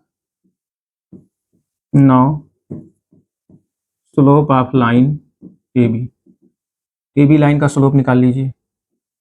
m1 is equal to the minus x का कोफिशिएंट 1 है, वाई का कोफिशिएंट माइनस एक्स का कोफिशिएंट अपन वाई का कोफिशिएंट। अच्छा, आप स्लोप आप इसके अगले का निकाल लो, स्लोप आप पीसी निकाल लो। Therefore slope of perpendicular line AC का स्लोप निकाल लो, परपेंडिकुलर लाइन पीसी का स्लोप निकाल लो भाई, पीसी का। तो स्लोप आप परपेंडिकुलर पीसी निकालोगे तो इसको लिखोगे m is equal to the कितना होता है, -1/m1 के होता है। ठीक है, मैंने बताया था ना। देखो, दो लाइन अगर पैरेलल है, आप दोनों समझ लो, अगर दो लाइन पैरेलल है तो इस केस में दोनों का स्लोप इक्वल होता है। Please keep in mind students, अगर दो लाइन पैरेलल है तो इन दोनों का स्लोप क्या होता है, एक दूसरे के इक्वल होता है। दूसरा कंडीशन समझो, यदि दो लाइन एक दूसरे पर परपेंडिकुलर है, ये दो लाइन, और इसका स्लोप है m1, इसका स्लोप है m2, तो इस केस में दोनों परपेंडिकुलर है तो दोनों के स्लोप का प्रोडक्ट क्या होता है, -1 के इक्वल होता है भैया, -1 के इक्वल होता है। Please keep it mind students. Yes, तो यहाँ पर क्या हो जाएगा, -1/m1। तो यहाँ से इसकी जब वैल्यू रखेंगे, पलट देंगे तो कितना आ जाएगा, 3 आ जाएगा। माइनस में कर देंगे, ये माइनस से प्लस हो गया, 3 आ जाएगा। इसका मतलब इस लाइन, इसका जो स्लोप आएगा वो 3 आएगा, स्लोप इसका आ गया। अच्छा, जब स्लोप आ गया तो इसका इक्वेशन भी आप निकाल सकते हो। Therefore equation of the line PC, अब इक्वेशन ऑफ लाइन पीसी का स्लोप निकाल लो। Therefore equation of line PC, therefore equation of line PC या पीपी डैश कुछ भी बोलो, PC y minus y1 is equal to the m x minus x1। चलो बताओ भैया, y minus y1, x1 y1 ही है, ये x1 y1 है, x1 y1।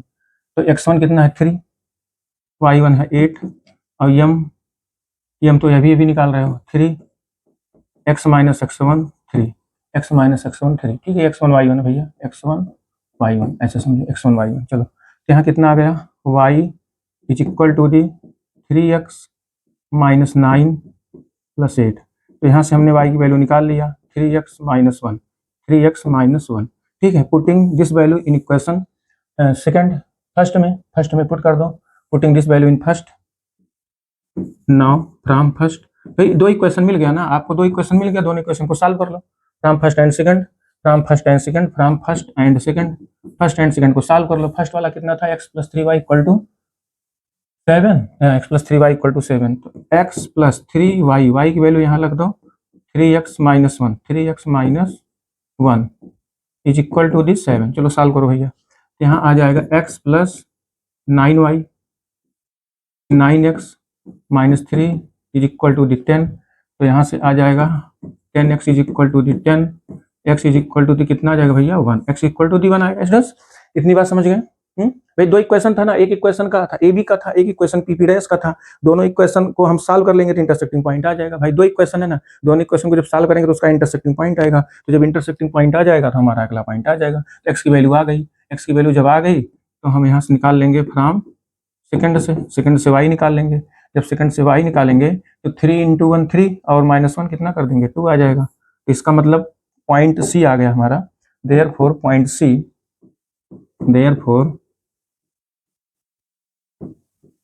C is equal to the 1, 2। ठीक भैया, पॉइंट सी हमारा आ गया 1, 2। ठीक है, अच्छा आप बताओ इस केस में हमारा ये मिड पॉइंट बनेगा। हम यहाँ से लगाएंगे, नई लाइन से देखेंगे, नई लाइन से यहाँ से लगाते हैं। क्या है, यहाँ से सपोज करेंगे सी इज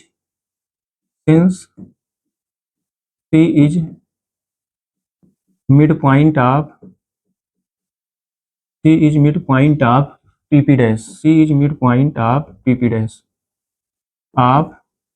स्टूडेंट्स। यस, बताइए पीपी डैश का मिड पॉइंट होगा स्टूडेंट्स कि नहीं होगा? मैंने शुरू में बताया था ये मिड पॉइंट होगा। तो मिड पॉइंट फार्मूला लगा दो, therefore c is equal to the x1 plus x2/2 comma y1 plus y2/2। चलो c की वैल्यू रख दो। c की वैल्यू कितनी है? c की वैल्यू हमने निकाल रखा है 1,2 1,2 इज इक्वल टू दी, इसका वैल्यू है 3 प्लस अल्फा, तो अल्फा प्लस 3/2 और कामा बीटा प्लस 8/2। ठीक भैया, यही था ना पॉइंट, पॉइंट यही तो है ना, एक पॉइंट ये है, एक पॉइंट ये है। ठीक है, यही दोनों पॉइंट है, तो यहाँ से निकाल लेंगे हम लोग, कंपेयर कर लो। ठीक है, पहला पहले की इक्वल कर दो, दूसरा दूसरे की इक्वल कर दो, तो हमारा आ जाएगा पॉइंट। इसके इसके इक्वल कर दो, दूसरा दूसरे कंपोनेंट की इक्वल कर दो, इमेज आ जाएगा। इमेज अल्फा बीटा ही इमेज है। Alpha plus 3/2 is equal to the 1। Alpha is equal to the कितना आ जाएगा? माइनस का 1, 2 1 जा 2 और माइनस 3 सब सब्ट्रैक्ट कर देंगे, -1 आ जाएगा। अगला देखिए, beta plus 8/2 is equal to the कितना है? 2 के है, तो बीटा इज इक्वल टू दी आ जाएगा 4 - 8 आ जाएगा -4। तो इमेज कितना आ गया भैया? इमेज कुल मिला करके कितना आ गया? इमेज p डैश इज -1 कामा -4, तो यही इसका इमेज होगा भैया। This is the answer of this question. इस क्वेश्चन का यही आंसर है। ठीक भैया, इसका इमेज यही होगा। ठीक भैया, ठीक है, ये देखिए पूरा कंप्लीट क्वेश्चन है। कर लेंगे अब इसका कॉन्सेप्ट भैया, दिमाग में बैठा दो, दिमाग में इसका कॉन्सेप्ट जरूर रखो, बस क्वेश्चन अपने मन से करना। इसका इक्वेशन, इसका इक्वेशन निकाल करके, एक इक्वेशन दिया, इसका इक्वेशन निकाल करके दोनों का इंटरसेक्टिंग पॉइंट निकाल लीजिएगा। जैसे ही इंटरसेक्टिंग पॉइंट आएगा, तुरंत दोनों इक्वेशन को सॉल्व करने के बाद इंटरसेक्टिंग पॉइंट जब आ जाएगा, तो मिड पॉइंट फार्मूला लगा करके हम इमेज निकाल सकते हैं, इमेज निकाल सकते हैं, इमेज निकाल सकते हैं। और भी मेथड है, और भी मेथड, लेकिन ये मेथड सबसे ईजी, सबसे आसान मेथड यही है। इसी से कर लेंगे, क्वेश्चन इजी में आ जाएगा। चलिए नेक्स्ट क्वेश्चन पर, सीधा लास्ट क्वेश्चन 21 क्वेश्चन देख लेते हैं। ट्रिग्नोमेट्री का है, कई बार एग्जाम में पूछा गया है भैया, ये क्वेश्चन कई बार एग्जाम में पूछा गया है। चलिए लास्ट क्वेश्चन बता के आज का क्लास हम फिनिश करते हैं, फिर उसके बाद नेक्स्ट क्लास चलेगा। इस क्लास को हम यहीं पर फिनिश करते हैं, लास्ट क्वेश्चन है। चलिए देखिए, प्रूव करते हैं, थोड़ा स्पीड से करते हैं। LHS, हम LHS ले लेते हैं, राइट हैंड साइड ले आएंगे। ठीक भैया, तो चलो यहाँ tan कितना है? 4x है, tan 4x। तो tan 4x को आप लिख सकते हो tan 2 × 2x। ठीक भैया, अब tan 2 थीटा का फार्मूला लगा दो। हाँ, tan 2 थीटा का फार्मूला क्या जानते हैं? इसको थीटा अगर मान लेंगे तो tan 2 थीटा आएगा, और tan 2 थीटा का फार्मूला क्या होता है? 2 tan theta by 1 minus tan square theta. Please keep it mind students, ये होता है इसका फार्मूला, किसका? tan 2 थीटा का फार्मूला होता है भैया। ठीक है, ये tan 2 थीटा का फार्मूला। कहोगे यस सर, हमको तो याद है सर। याद है तो बहुत अच्छी बात है, चलो लगाओ। तो यहाँ लिखोगे 2 tan थीटा की जगह पर कितना है? 2x है, 2 tan theta by 1 minus tan square theta, और थीटा की जगह पर यहाँ कितना है? 2x है। एक बार हमने tan 2 थीटा का फार्मूला लगाया, फिर अगेन लगा दीजिए tan 2 थीटा का, फिर सिंगल थीटा में आ जाएगा, तो 2 tan theta by 1 minus tan square theta. ठीक भैया, ये लग गया अपान डिनोमिनेटर में यहाँ भी लगा दीजिए भाई tan 2x। एक बार tan 4x को आपने ब्रेक किया, मेरी बात समझ गए? मेरी बात समझ गए भैया? tan 4x को ब्रेक किया, 2x में बन गया, फिर 2x को ब्रेक करेंगे, x में बन जाएगा। 2 बार लगाना पड़ेगा, 2 बार लगाना पड़ेगा। 4x है, 2x फिर x, सेम। ठीक है, चलिए आइए देखते हैं। यहाँ है 2 tan x by 1 minus tan square x, और इसका क्या है भैया? होल स्क्वायर, इसका है होल स्क्वायर। चलिए नेक्स्ट स्टेप में देखिए, नेक्स्ट स्टेप में देखिए, इसको सॉल्व कर लो भैया, तो आएगा 4, थोड़ा यहाँ शार्ट करेंगे, ध्यान समझना। 4 tan x बाई, यहाँ नीचे आएगा 1 minus tan square x, 1 minus whole upon. देखिए ये स्क्वायर है ना भैया, ये होल स्क्वायर है, जब एलसीएम लेंगे तो स्क्वायर वाले लेके जाएगा एलसीएम में, होल स्क्वायर है, होल स्क्वायर के साथ एलसीएम जाएगा, तो 1 मल्टीप्लाई करोगे होल स्क्वायर के साथ, 1 माइनस tan स्क्वायर x का whole square minus 4 tan square x upon, यहाँ भाई होल स्क्वायर है ना, 4 आ जाएगा, यहाँ 1 माइनस tan स्क्वायर x का होल स्क्वायर, ये इसे ब्रैकेट में कर दो। अच्छा बताओ, कुछ कट रहा है भैया? कट रहा है? क्या कट रहा है? कहोगे जी सर कट रहा है, क्या कट रहा है बताओ जल्दी। इसका देखिए, ये टर्म इसका पावर से कट गया, यहाँ 2 पावर है, यहाँ सिंगल है, तो ये पूरी क्वांटिटी गायब हो गई। एक पावर वाला बचा है, ये पलट के कहाँ चला जाएगा? ऊपर मल्टीप्लाई हो जाएगा भाई, अपान के नीचे अपान है ना, अपान के नीचे अपान है, नीचे वाला टर्म पलट के ऊपर चला जाएगा मल्टीप्लाई होके, तो कितना आ जाएगा? 4 tan x कितनी तेज जंप किया, देखिए ये कितनी तेज जंप किया, एकदम नीचे धरातल में था, आसमान में आ गया भैया, धरातल से आसमान में आ गया। चलिए ये हो गया। नीचे a माइनस बी का होल स्क्वायर लगा दो, a square plus B square minus 2ab, तो 2 tan स्क्वायर एक्स, यहाँ आएगा -4 tan स्क्वायर एक्स, पहले से है। चलिए इसको एडजस्ट कर लो, जैसे प्रूव करना है सेम वैसे कर लीजिए। तो न्यूमरेटर तो वही है जैसे लाना था, 4 tan x 1 minus tan square x, भाई ऐसे ही लाना था ना, इसलिए न्यूमरेटर हमारा वही रहेगा। डिनोमिनेटर में सबसे पहले हायर पावर को लिख लीजिए, क्योंकि वहाँ लिखा है, कैसे लिखा है देख लो एक बार। अच्छा 1 लिखा है, फिर स्मॉल पावर, फिर हायर पावर, 1 माइनस 6, 1 माइनस 6 कैसे आया, ये 4 tan square minus 2 tan square आ गया, 6 tan स्क्वायर एक्स, भाई जैसे लिखा वैसे आप एडजस्ट कर लो, प्लस हायर पावर, सबसे बड़ी पावर लास्ट में रहेगी, tan पावर 4x। ये क्या राइट हैंड साइड के इक्वल आ गया भैया, जरा देख लो, क्या राइट हैंड साइड के इक्वल आया, मिलाइए, देखिए आ गया, ये देखिए ये आ गया, सेम वही आया है, 4 tan x upon 1 minus tan square x whole upon 1 minus 6 tan square x minus tan की power 4x, hence prove this is the right hand side students, यही है हमारा right hand side students. Any problem students, कर लेंगे exam में, yes यदि आ गया मान लेते हैं तो क्या कर लेंगे एग्जाम में, स्क्रीनशॉट ले लीजिए, स्क्रीनशॉट ले लीजिए भैया, चले बस करें, बस भैया बस बस बस यहीं पर फिनिश, आज का क्लास यहीं पर एंड। अब आप लोग खुद से जितने मैंने डेज वाइज पढ़ाया है सारे क्वेश्चंस को अच्छे से पढ़ें, रिवाइज करें, प्रैक्टिस करें। सैम्पल पेपर भी पिछले 2 साल का अपलोड है, मैंने लाइव क्लास पर पढ़ा दिया है, रिकॉर्डेड वीडियोस पढ़े हैं आप सभी क्वेश्चंस को, प्रीवियस ईयर के 2-3 साल के क्वेश्चंस मैंने सॉल्व कराया है, एमसीक्यू से लेकर के लास्ट केस बेस्ड स्टडी तक के सभी क्वेश्चंस को मैंने कंप्लीट कर रखा है। आप सारे क्वेश्चंस को अच्छे से देख के रिवाइज कर लीजिए, प्रैक्टिस कर लीजिए, एग्जाम में बहुत हेल्प मिलेगा। ठीक है चले, yes okay class, okay students, very very thank you to all of you to join the live class. Students live class को ज्वाइन करने के लिए आप सभी प्रिय भैयाओं को बहुत बहुत धन्यवाद भैया। Students, dear students, yes okay thanks, okay very very thank you to all of you, that's all students, yes.